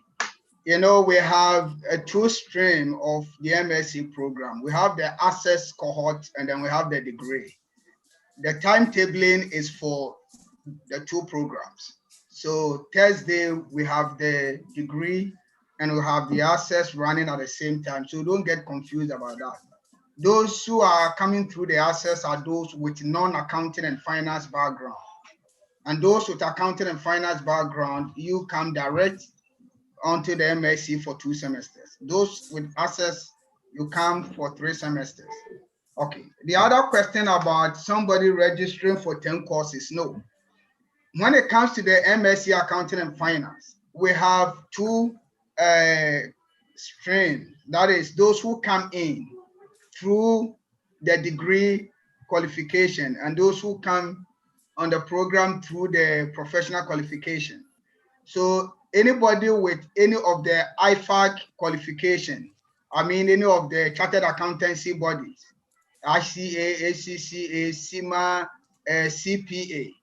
If you come onto the program, the MSc program, you are through the professional route. And we exempt you from some of the courses and replace them with some courses that we feel you may need it as a chartered accountant. So if you came in as a chartered accountant, you will not do for the first semester, you are going to replace financial reporting with bank management. So you will see that we group the courses. So we have degree and then we have professional. There are common courses to all. Only 2 courses are different. Why? Because those with degree, we are preparing you to qualify as a chartered accountant. So you have exemptions from ICAG, and we need to therefore deliver the courses ICAG is going to exempt you from. If you're a chartered accountant, you don't need that exemptions. Therefore, we need to replace them with courses which will be useful for you in your practice as a chartered accountant. So those who are not chartered accountant yet, coming through the degree, you will see that you have to do financial reporting in place of bank management. And you also see that you have to do management accounting in place of enterprise risk management. So if you're a chartered accountant, you will not do financial reporting. You don't need it. But as a degree holder, you need it to get ICA exemption or ACCA exemption. You also don't need the enterprise risk management at this stage. Not that you don't need it, but to satisfy the exemption, we cannot pass. We have up to 18 credits per semester as maximum. So we have to give you the courses that will give you the exemption. So those who are doing the professional route, you will do enterprise risk in place of in place of management accounting. So in all, you register for 6 courses. So you have 4 courses in common. For first semester, you have 4 courses in common. Okay, and 2 courses are differently. You'll be doing 2 courses differently. For the first semester, the professionals will do enterprise risk management, and then you also do business economics. Second semester, you do bank management. I think with another course that I have to find out for you later. But the first semester, if you're a degree holder, don't worry about the other 2. Just replace the other 2 with financial reporting and management accounting. You don't have to register the entire thing because you see that 4 of them are the same across board. Advanced financial management is common to all. Corporate governance, business strategy, okay, is common to all. And then you have public sector accounting. Public sector accounting is elective for those who are doing degree. But if you're a professional, you don't select public sector accounting as elective. Okay, because with the degree people, you need public sector accounting as well for ICAG. So you will see that you have some common courses and you have specific courses. So you don't have to register 10. So I think that is what I can give you on that. I hope that is clear with professional, with degree, with assets. Thank you. All right, thank you very much. For the lady who asked the question about Turnitin, if you want to know whether your lecturer wants you to pass your work through Turnitin, this is how it looks like. An assignment is given to you, and you see this red symbol beside the beside the assignment. Once you see this, it tells you that you are supposed to pass your work through Turnitin, the plagiarism. So I just want to show you another one.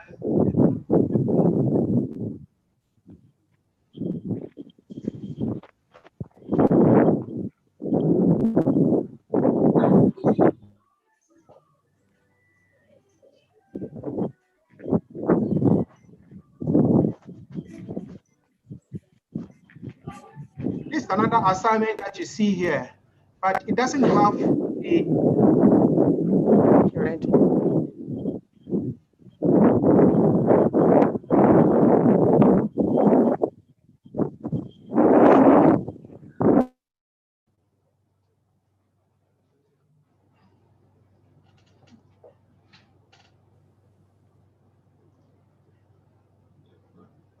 if you look on the screen, you will see that an assignment is given, but there is no red symbol beside, which means that this lecturer is not asking you to pass your way through 1018. So for the person who asked the question, or for all the participants, this is the difference. This is how you can see whether the lecturer is requiring your work to pass through 1018 as if it's an assignment.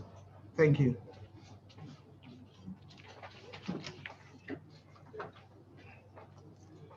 I think we just experienced something here which is not supposed to be. Is it when you join a Zoom meeting like this and you are not on the floor, we kindly ask that you mute your microphone so that the noises will not come in the presentations. We will take a few more questions. I see some raised hands. Marian, if you can unmute yourself.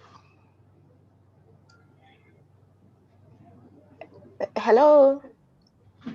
Yes, Marian. Okay. Good evening to you all. My first question is about our various supervisors. One of the presenters mentioned that, for example, in our various courses, we have people to assist us, enable for us to choose our elective courses. I just want to know how we can reach them since their numbers were not given. Also, with the registration issue, my issue has not been solved. I have done the necessary stuff that I was supposed to do in order to aid me to do my registration. Also, we just got to know as of last week, this Wednesday that the class is going to be a virtual class. Please, I just want to know with the fees we are supposed to pay, since data is not going to be given unless maybe a student willingly goes on campus to go and learn in order for the student to be able to access the university data. I think there is no fairness for us concerning the fees and the kind of tuition we are going to get. Is it going to be only tuition? There is nothing, no Wi-Fi, nothing. It's just tuition for that amount of fees. I don't think it's fair. And also, there's an issue of repaying the total fees before we can sit for an exam. I was made to understand in my admission letter that I'm supposed to pay 50% of my fees before I can sit for an exam. So I just want to know, I'm doing a one-year course, and is it that I'm supposed to pay all my fees for the first semester, or the one I've paid for the first semester is enough to allow me to sit for an exam? So these are my questions. Thank you very much. Thank you for the question. You are supposed to pay full fees before exams. Because in the first place, if you don't pay the full fees, registration also becomes a problem for the semester. Yes. And, you talked about registration too.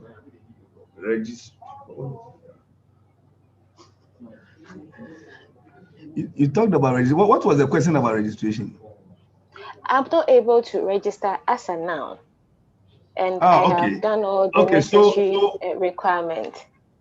Okay, so we are working on it. We asked you to send your problems through the Google. I've done all that. You've done that. So we've picked them and we are working on them. Very soon we will let you know the outcome of it. But it won't be a problem at all. We have your details. We'll put you on and you can access the lectures. But then, okay with that?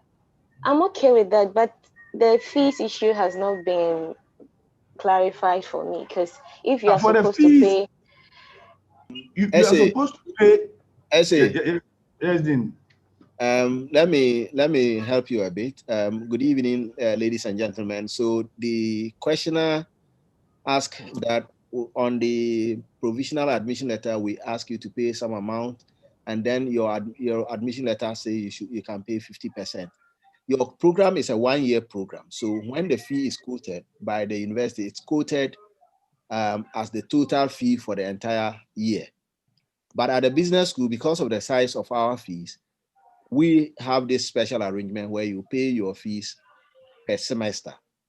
So if you were in a program that has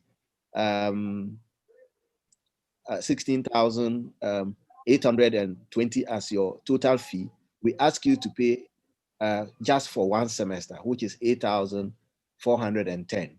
So if you have paid 8,410, it means that you have paid all your fees for semester 1, and that enables you to access all the facilities and everything, including writing the exam. And then at the beginning of the second semester, you would pay the remaining. So if you have paid 8,410, you don't have any obligation for this semester. However, I think if you haven't paid that, you have paid 60% or 70% because you made a special appeal to be allowed to do that. The accounts people are working on, and we have found out that a few people who have not been able to register is as a result of that. So the accounts people are working with the students' accounts to be able to sort that out, and so that will be sorted out. You talked about fairness and unfairness. Well, this is a university. We take and ours is a public university, so our fees are approved by Parliament, and so we got our fees approved, and our academic semester, and I said it last year, I mean last Tuesday, we haven't arrived at a decision to review fees downwards. And so the fees that you are asked to pay are fees that have been approved. Is it fair for students to look for data to join the lectures? Well, I think that as far as we are concerned, we think that students have obligation to attend lectures. If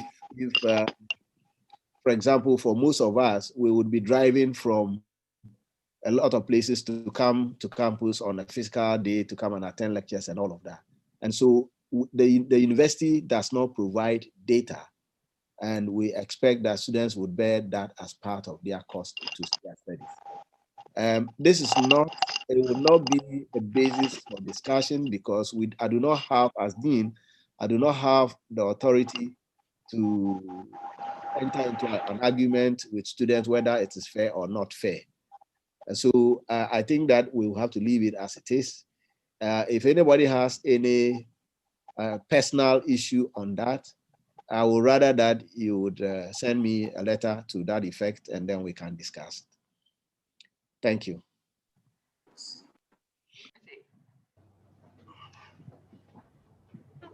Essie.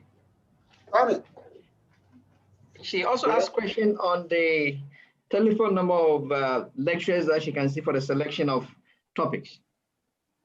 So HOD, let me just indicate that at this level, in year 1, there are usually 2 or 3 people that are very important for you. One, your coordinator. So each program has a coordinator who is a faculty member or a lecturer. And that person is the one that provides all the support in terms of the academic advising that has to do with your program.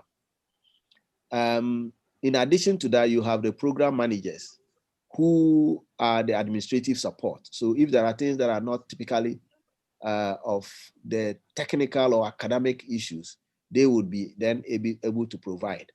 Each program, I can see there are WhatsApp platforms already. The administrators of those platforms are usually our program managers, who are the non-academic staff. Also there, you would find, and if that's not been provided already, it will be provided, the coordinator for each of the programs. Dr. Marjorie Amankwa spoke. She is the coordinator for the M&A program. Somebody else spoke earlier. So we have coordinators who will be relating to you. And so you should be able to reach out, to them, and they will support you in selecting your programs, especially your electives. But it is the case that at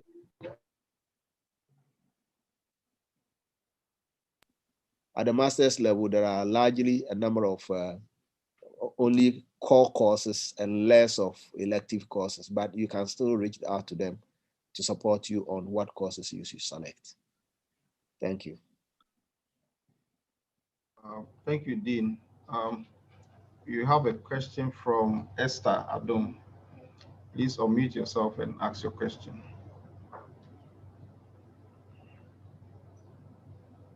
Esther.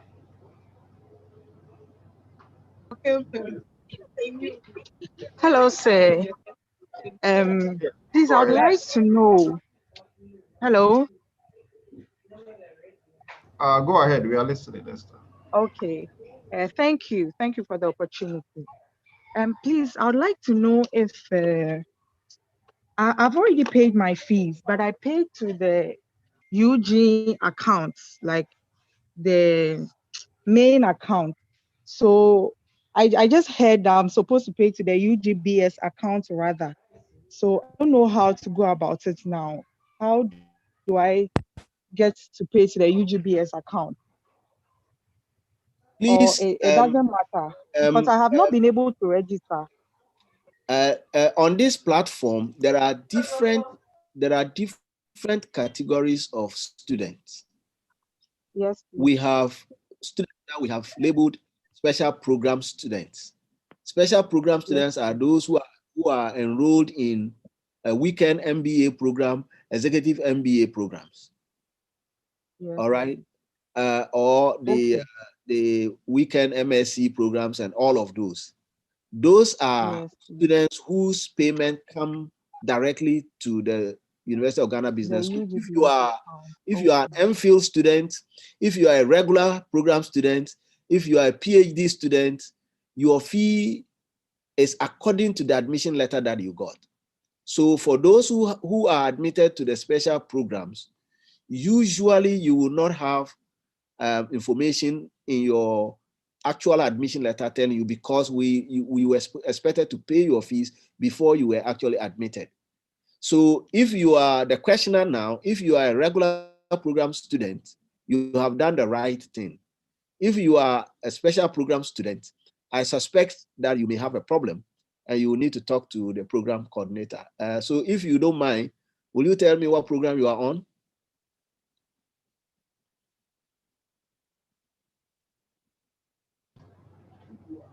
Esther. MSc Accounting and Finance. Esther is on MSc Accounting and Finance. We are not able to register, most of us. Weekend.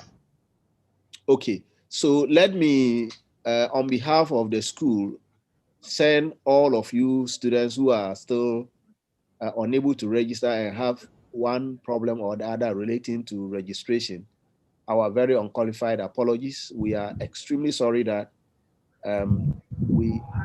you still have these challenges.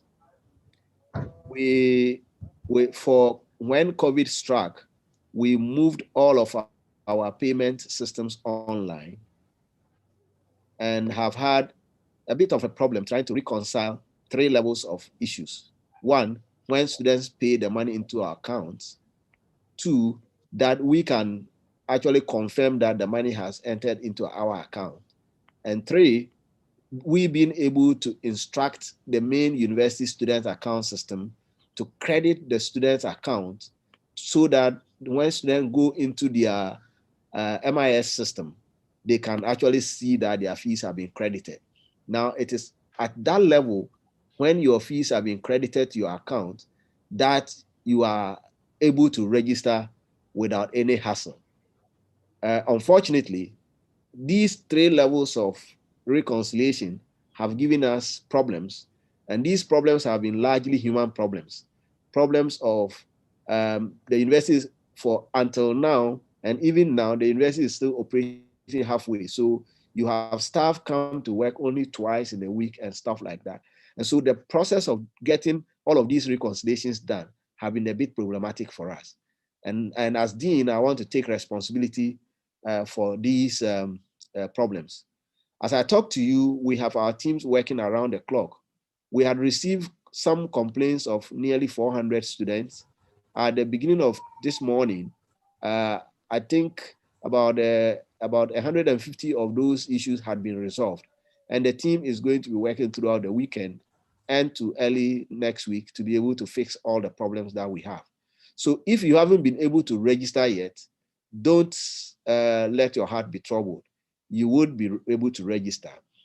You can attend your lectures. As I say, your lecture attendance is not directly linked up to your registration.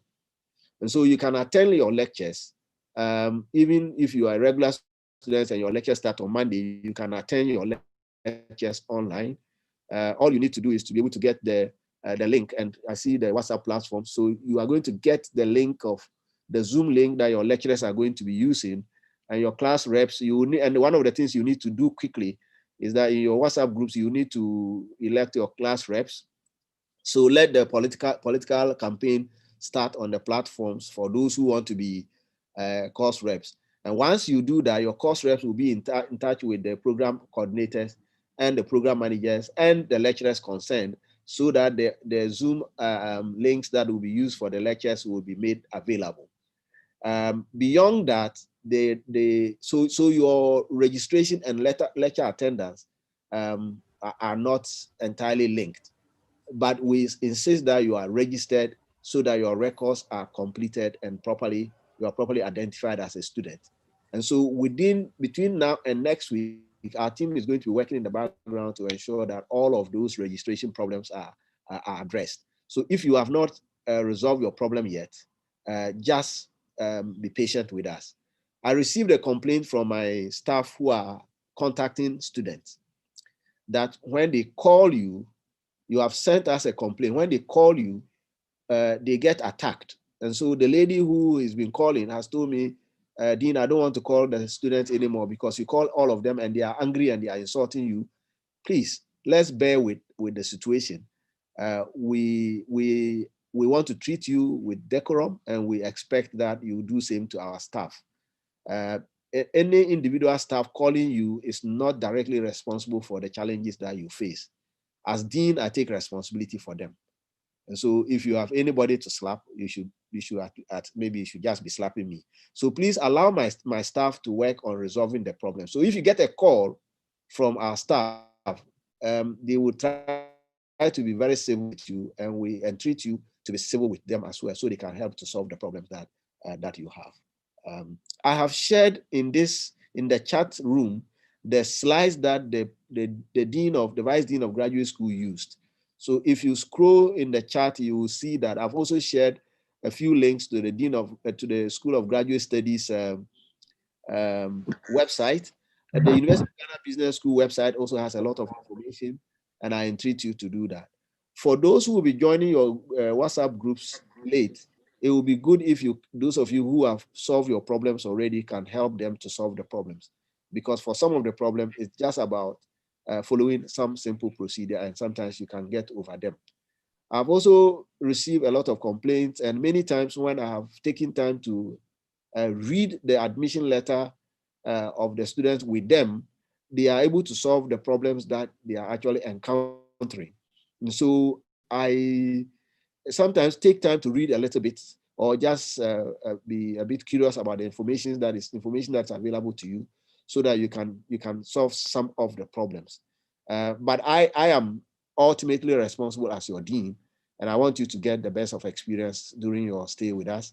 And the reason is that we do not just want you to finish here, but we want you to finish and be a proud alum of our great institution. I thank you very much. Thank you, Dean. Okay. Hello. Sorry. So hold on, Julius. If hold on. Julius, hold on. I have a couple of questions in the chat box, so if I'll read them, and then Dean and HODs around, if you can answer some of the questions. I have just a follow-up to what Bob said, if you don't mind, please. Quickly, Julius. All right. Okay, so Prof, thank you very much for the submission. We really appreciate that. But I just wanted to ask a very quick one. I think the challenge with some of us is that we don't get responses to calls that we place. and then emails that we send. So the calls that we place, the numbers that have been designated for complaints to be lodged, nobody picks up the calls. You send emails, nobody responds to them. So you are just in the dark. You don't know what exactly is going on. So my sincere request would be that those who are responsible for responding to student queries should be a bit responsive. If you send, because for instance, I'm still having serious challenges with my registration. I know staff may be swamped with a lot of work, but at least I've sent like 5 emails. Nobody has responded to even acknowledge receipt. So it puts me in the dark. So if your team can please be a bit responsive to emails, calls, and WhatsApp messages and stuff like that, I think our hearts and our minds will be at ease. Thank you. All right, thank you, Julius. We will take that in our way, respond to your emails. Now, there are a number of questions in the chat box. Someone is asking that when is lecture starting for management and administration program? It's on next week, Thursday, right? Next week, Thursday, management and administration is starting on that day. So look out for the Zoom links for the classes that will be sent to you by your lecturers. Then also there is a question about changing from weekend MBA to sandwich, if that is possible. Yeah, from weekend MBA to a sandwich. Can the student change from? I get a sense that that is not possible. So that is that. Let's take a question from Jamila to. Please, Jamila, to ask your question. Unmute yourself and ask your question. Please, I'm Jamila to Seidu. Please, do you hear me? Yes, yes. Go ahead. Medical examinations. For now, nobody is talking about it. We don't know whether we have to bring it before the semester ends or after registration. Can you come again? I did not hear. Medical examinations. No, it was part of the written admission. Are you a regular student or you are a special program student? Pardon? Weekend. Weekend. Weekend. Management and administration.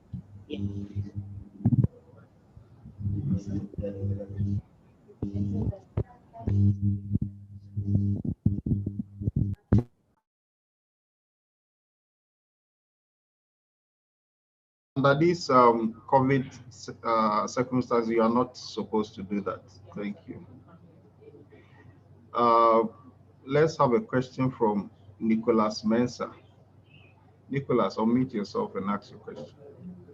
Okay, sir. Good evening. Please, my question is that I was actually able to register for my program, MPO Accounting, but as part of my courses, I registered taxation is there. But the timetable that was sent, when I checked it, there was no taxation in the timetable, so I'm confused. If you could help. Okay. Then we will look at it and then get back to you, Nicholas. Okay. You have from now to 5th of February to do that. There's a bit more time. Let's take a question from Judith.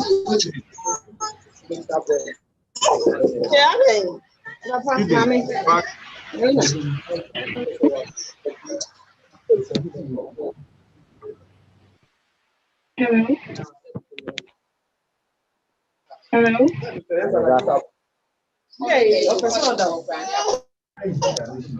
Let's say Okay. Good evening, everyone. Good evening. Okay. Someone asked a question about those of us doing 5 courses this semester instead of 6. wasn't answered, so I need clarification on that. We were sent 5 courses for this semester. Thank you.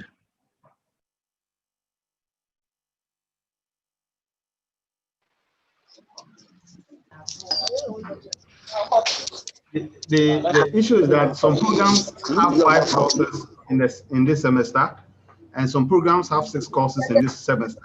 So when you go to register, just check your portal. The courses available to you are what you register. So depending on your program, you may have 5 or you may have 6, and then you register it. But it's a minimum of 5, a maximum of 6.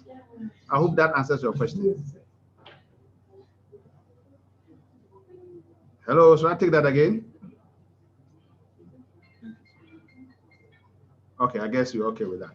All right, thank you. Any more questions?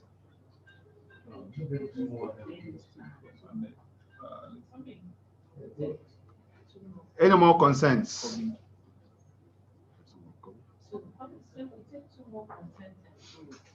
All right, so let's take 2 more questions, and then we can call it a day. It has been a long day. Yeah, hello, sir. Yes. Hello, sir. Yes. Yeah, please, you did mention about that there is the courses, you have a maximum of 6 and a minimum of 5. But with MSc Accounting and Finance, the courses we can say are 7. Okay, so this is what you do. Now, when you go to your registration portal, you will find some courses that are compulsory. Some might be prescribed electives, some might be electives. So what it means is that depending on the bouquet you're running, depending on the program you're running, the course portal will actually tell you the subject that you're supposed to register compulsorily and the group of subjects you're supposed to choose from. Just keep to that and you'll be fine.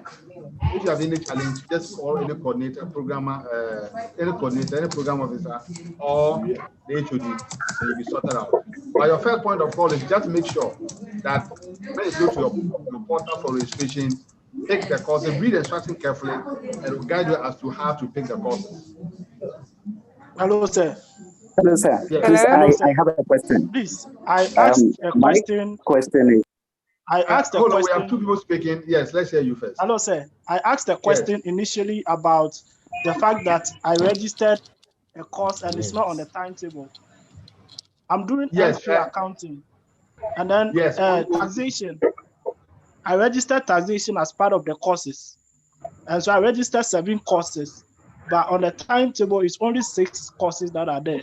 So I'm confused whether I'm supposed to drop a course. Now, Dr. Mahmoud, Dr. Breva. Yes, Prof. Dr. Breva. Dr. Breva. Yes, Prof. Hamidu, please. Let's hear you. Yeah. Let me clarify some issue here. Yes.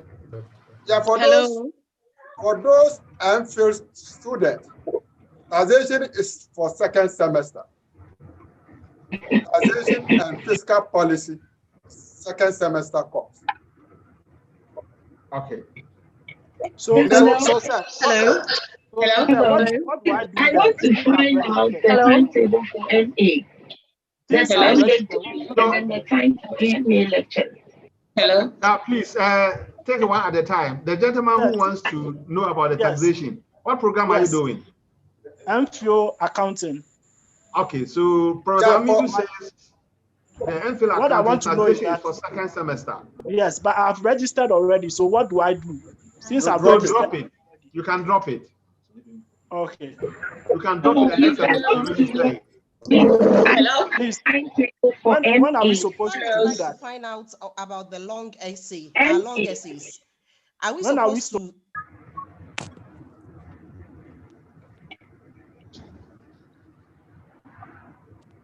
Hello. Hello.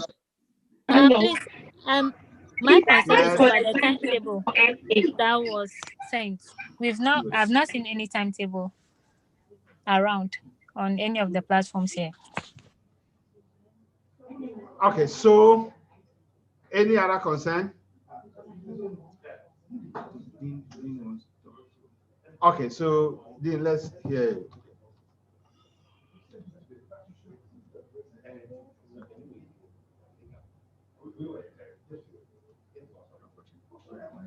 Sorry. Hello, I am sharing the screen of the UGBS website. The last time we spoke, I had encouraged students to try and go on the UGBS website. I am going to ask the webmaster and SA, please note that for all of you students, I think that it would help us a lot if you took a little time to go to the website of your university. Now, this is the University of Ghana Business School website. If you go to that website, you will see here on the right-hand corner where my cursor is flagging, EMBA programs. And I've just spoken to the school administrator, get the webmaster to take away EMBA programs and make sure all the programs that we have can have the icons showing, because this is slightly deceptive. Now, when you click on the EMBA programs, it takes you to this place. And on the sidebar, you will see that there are several other things, including different programs. So you have MA programs, and then you have MSc programs. So if your program, so here you will see all the EMBA programs: accounting and financial services, entrepreneurship, finance, human resource management, marketing, and project management. So let's assume that you are a project management student. You click on this one, it takes you to this, and you see the courses that you're supposed to register, or all the courses that you're supposed to have. So you see there are courses here for you to enroll. And SA, please let the coordinators confirm whether EMBA students are taking 4 or 5 or 6 courses, because what you have here are 4 courses per semester. So you will see that all the information that students are struggling to locate are on the website. Let's go back to here you go back to programs, and then you can see all of the programs. So there are a lot of ways to navigate this. If you see MA Management and Administration, if you click on that, it gives you actually a brochure. If you can see that, it gives you a brochure that gives you all of the courses that you have to take, and the fact that you have to take all 15 of these, take 1 elective here, and it goes on. So there is so much information on our website. Look at, for those of you who are doing MPhil in human resource management, for example, you can see that you have all of the courses that you're supposed to register also listed as you go on. For some of them, the information is not exactly there, but for a lot of more of you, you should not have problems at all locating the information that we need. And I've just told the school administrator, let's get our links on our website properly organized so that our students can find the information easily. So let's get the links there so that when they go to the website, they can have all the information. So if you are an MSc student, these are MSc programs, as you can see. You click on MSc, it is only sustainable development that is not highlighted. So if I am an MSc development, clinical leadership or development finance student, for example, I click on this, and there's a brochure that shows you all the courses that you have to register for your MSc development finance. So ladies and gentlemen, let's spend a little time this evening browsing the website of the university, and you may find that there are a lot more useful information.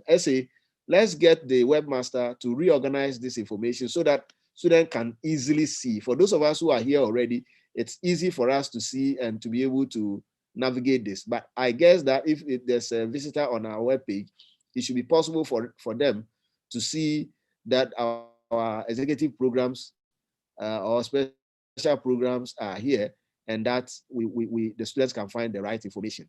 For program managers who are here, my advice is that please go back to this information we have here and cross-check to be sure that everything is correct. If not, please reach out to the webmaster, Gabi, and give them the right information so they can put it there. The program management office, can I also have you send all of your timetables to, at least even if they remain tentative timetables, please send them to the webmaster, and let's host the timetables also on display so that our students can have a very smooth entry into into our school. Please, let's organize this between today and tomorrow so that we can reduce the burden of the students. Thank you very much. All right, so let's have one more concern, if any, and we can knock off for the day.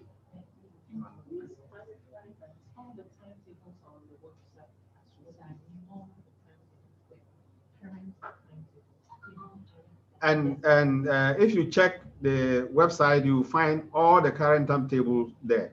So you can just get there and then take a look at your timetable and determine when you are supposed to be in class. So they are on the site already. So the timetable, so you could please check on that.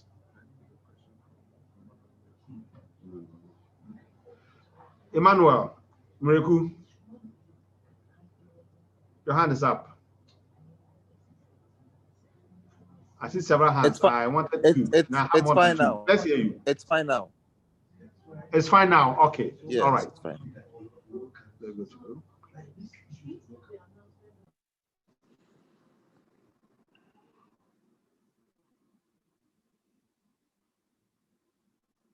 And PhD students, these are research students.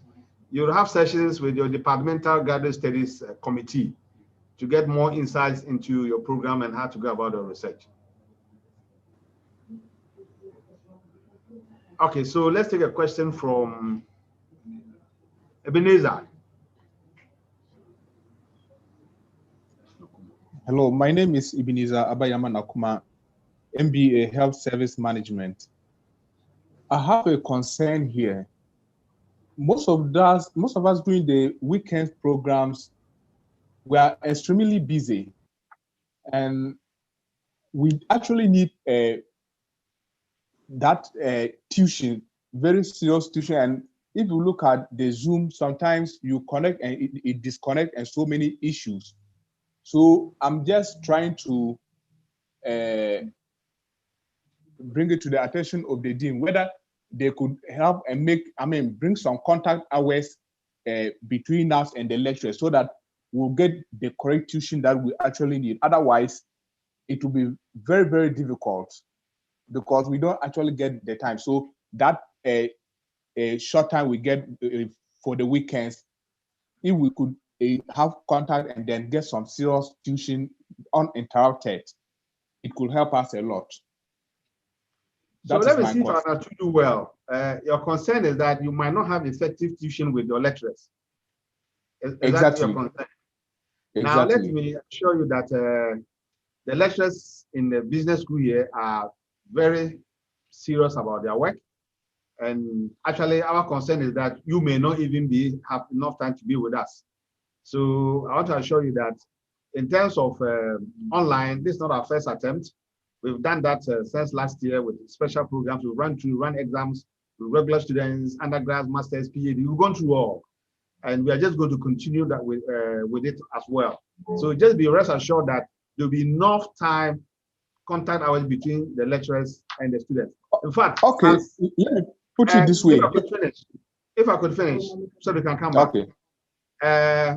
What we actually are asking for is that we don't have what they call the ghosting, and you know what the ghosting is.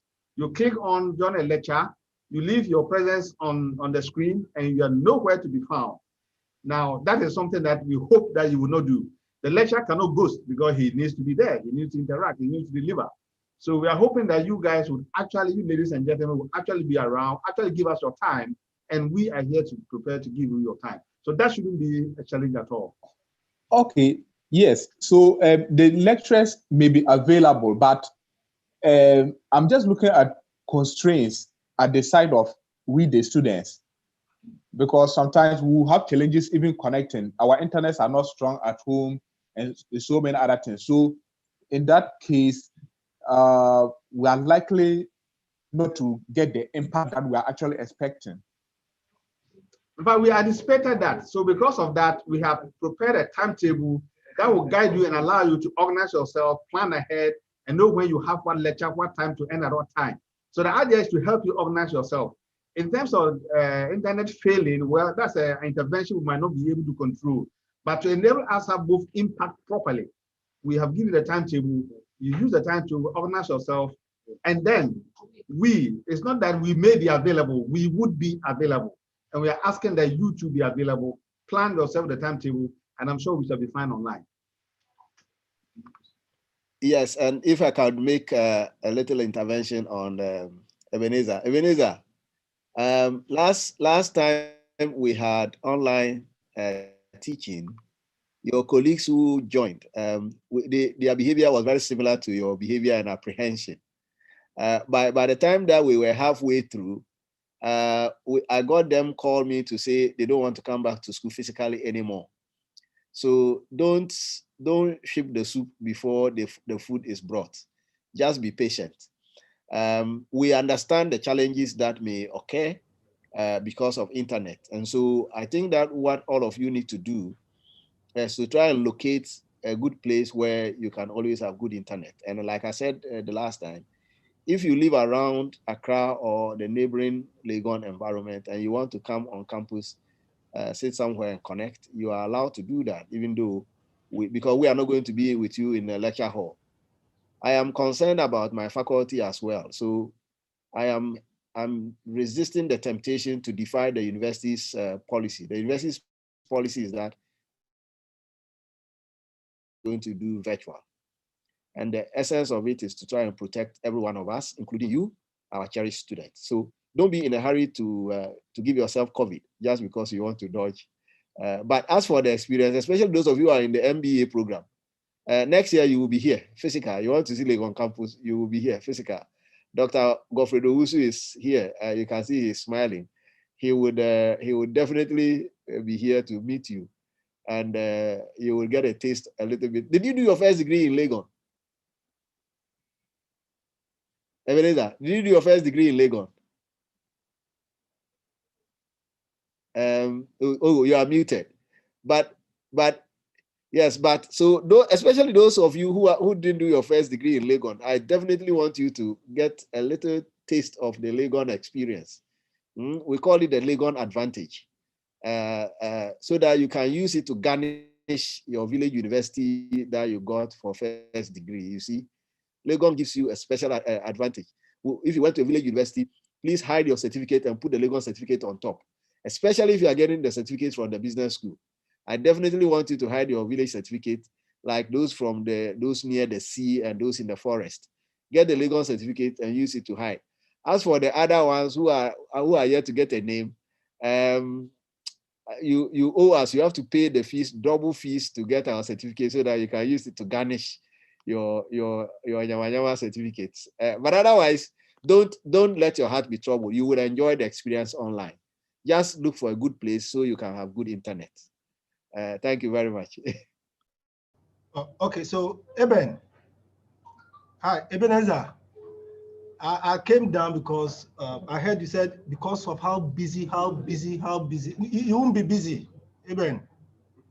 Yeah, your weekend has been mortgaged. We have bought your weekend effective next week. Is it Thursday to Monday? And that's one advice I'm going to give. None of your lectures is going to give you that freedom because you think we are not having that face-to-face interaction. We don't give certificate that we cannot defend. Okay, and we'll make sure the little fees you are paying, you will have value, real-time value for it. So please, because if we're having face-to-face interaction, there's no way you're going to miss class. So I came to advise that don't think because we are going to have online teaching, like my colleague said, Gosin, we have a way of monitoring, and psych yourself that it's going to be as rigorous as we used to have it when we have it the face-to-face. So please, no student has ever been busy in Eugene. We are all busy, but we create and we make time for the purpose for which we have decided to engage. So trust me, for the weeks you are going to meet, you won't miss any class, Ebenezer, and we will ensure that anytime it is time for lecture, we will make sure you'll be online. Take it from me, you won't have that luxury of missing classes. It's important I came to pass this announcement. Have it at the back of your mind. We take our attendance so seriously because it's not just about giving the certificate out, all right? So find time. That's why you've decided to opt for weekend, not regular. That's why some are also having to come for sandwich. because people plan their time because of this busy thing. That's why we have a bouquet of programs. Friends, take note. You will never be busy when we have lectures. You will have time for us because we make time for you. Thank you.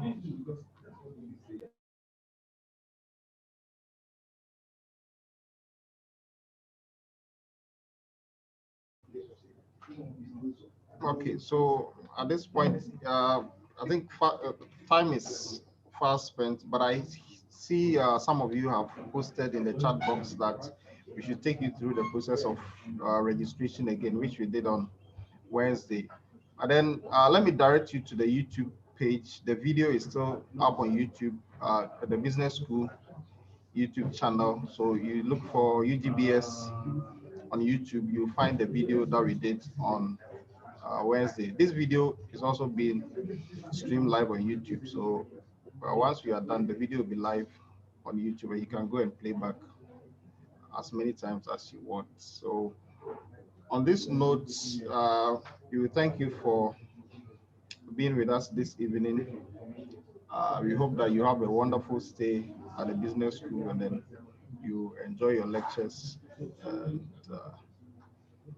your stay in the university. Thank you, all of you, for being with us. Good night. Good night. Thank you very much.